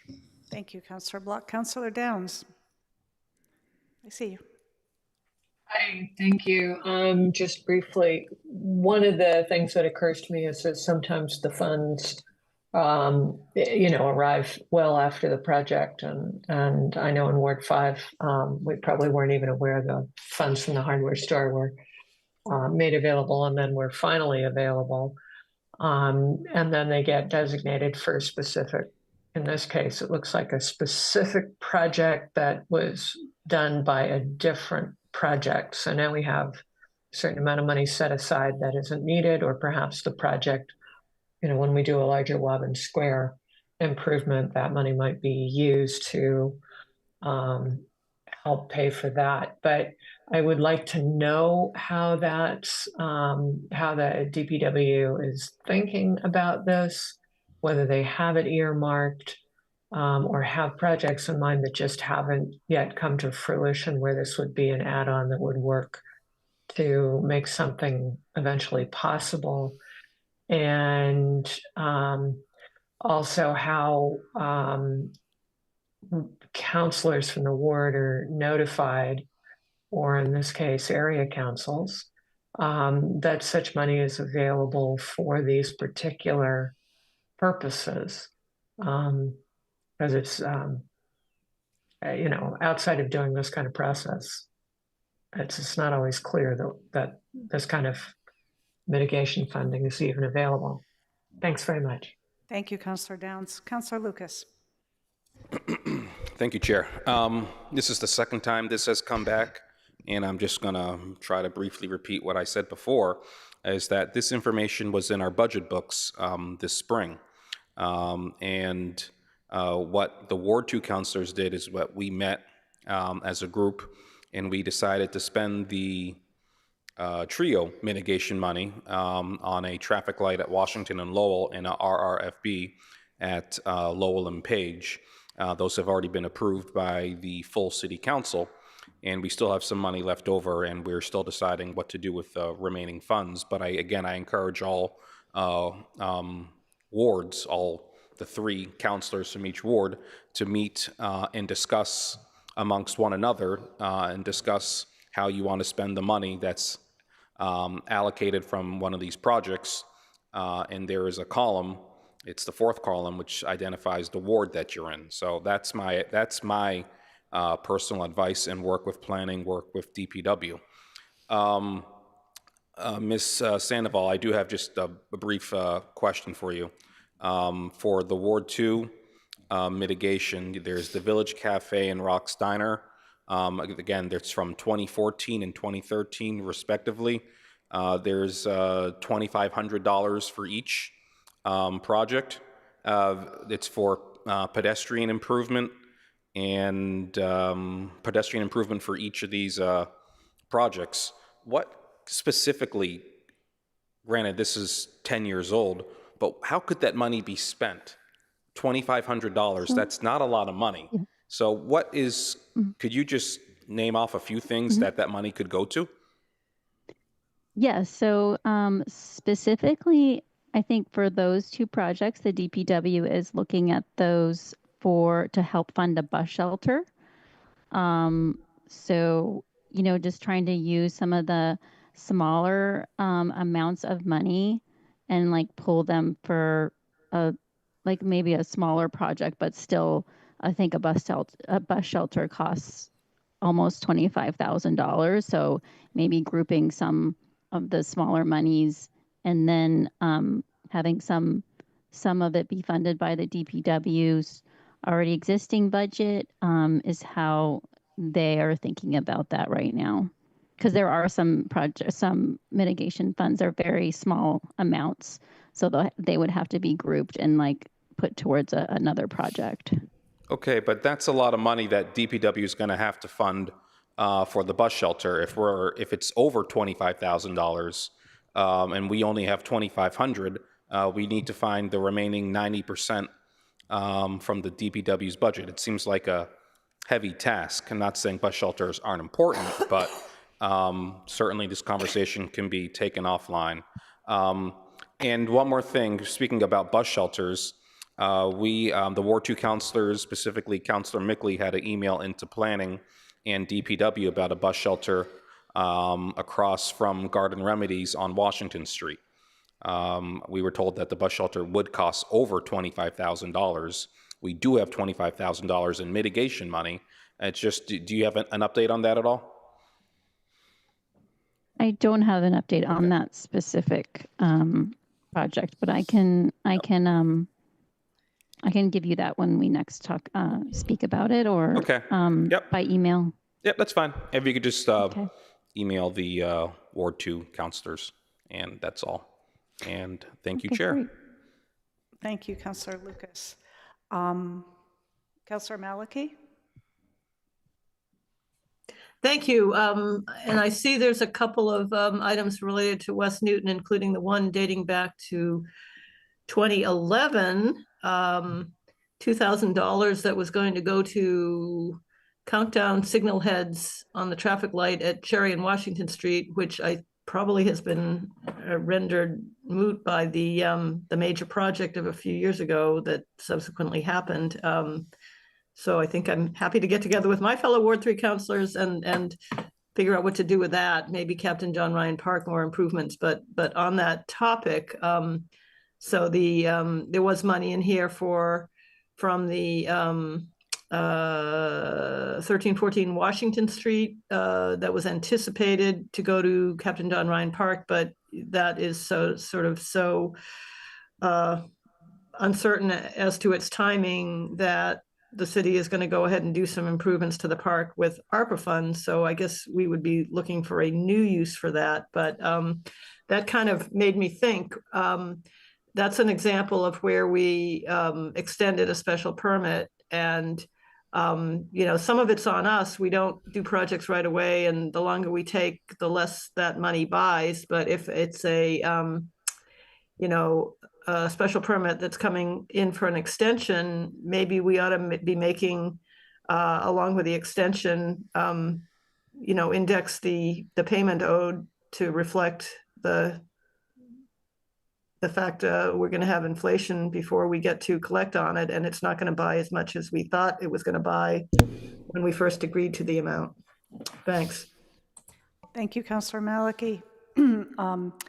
I think the idea of a follow-up is a really excellent one. I would urge any counselors who are listening or who watch this later to think of specific questions and get them back to sort of me or your ward counselor or Scott, and we can kind of specifically target this next meeting. What I've heard tonight is we'd like to hear more about how to spend old unspent monies. Can those monies be transferred to a different location or project combined with other monies?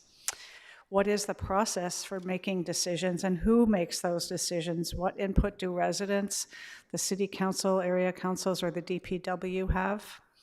These are just some of the things that I was taking notes on that I think we should cover next time when we actually have a discussion and a presentation. And if people have questions about specific projects and what's happened to that money, let's make a list of those and be sure that we can get answers from Ms. Sandoval or DPW on those, like these little $2,500 here and there that are 10 plus years old. I think I would like to have a motion to hold this yet again. And I also want to just mention that half the council is listed as a docketer on this. So this was something that had a lot of broad interest and support. Not everybody was able to come tonight. We'll be sure to let them know about the next one. Would someone like to make a motion to hold? Motion to hold from Councilor Leary. All in favor, say aye. Aye. I'm sure no one is opposed, is it? Aye. Thank you. Good night, everyone. We're adjourned.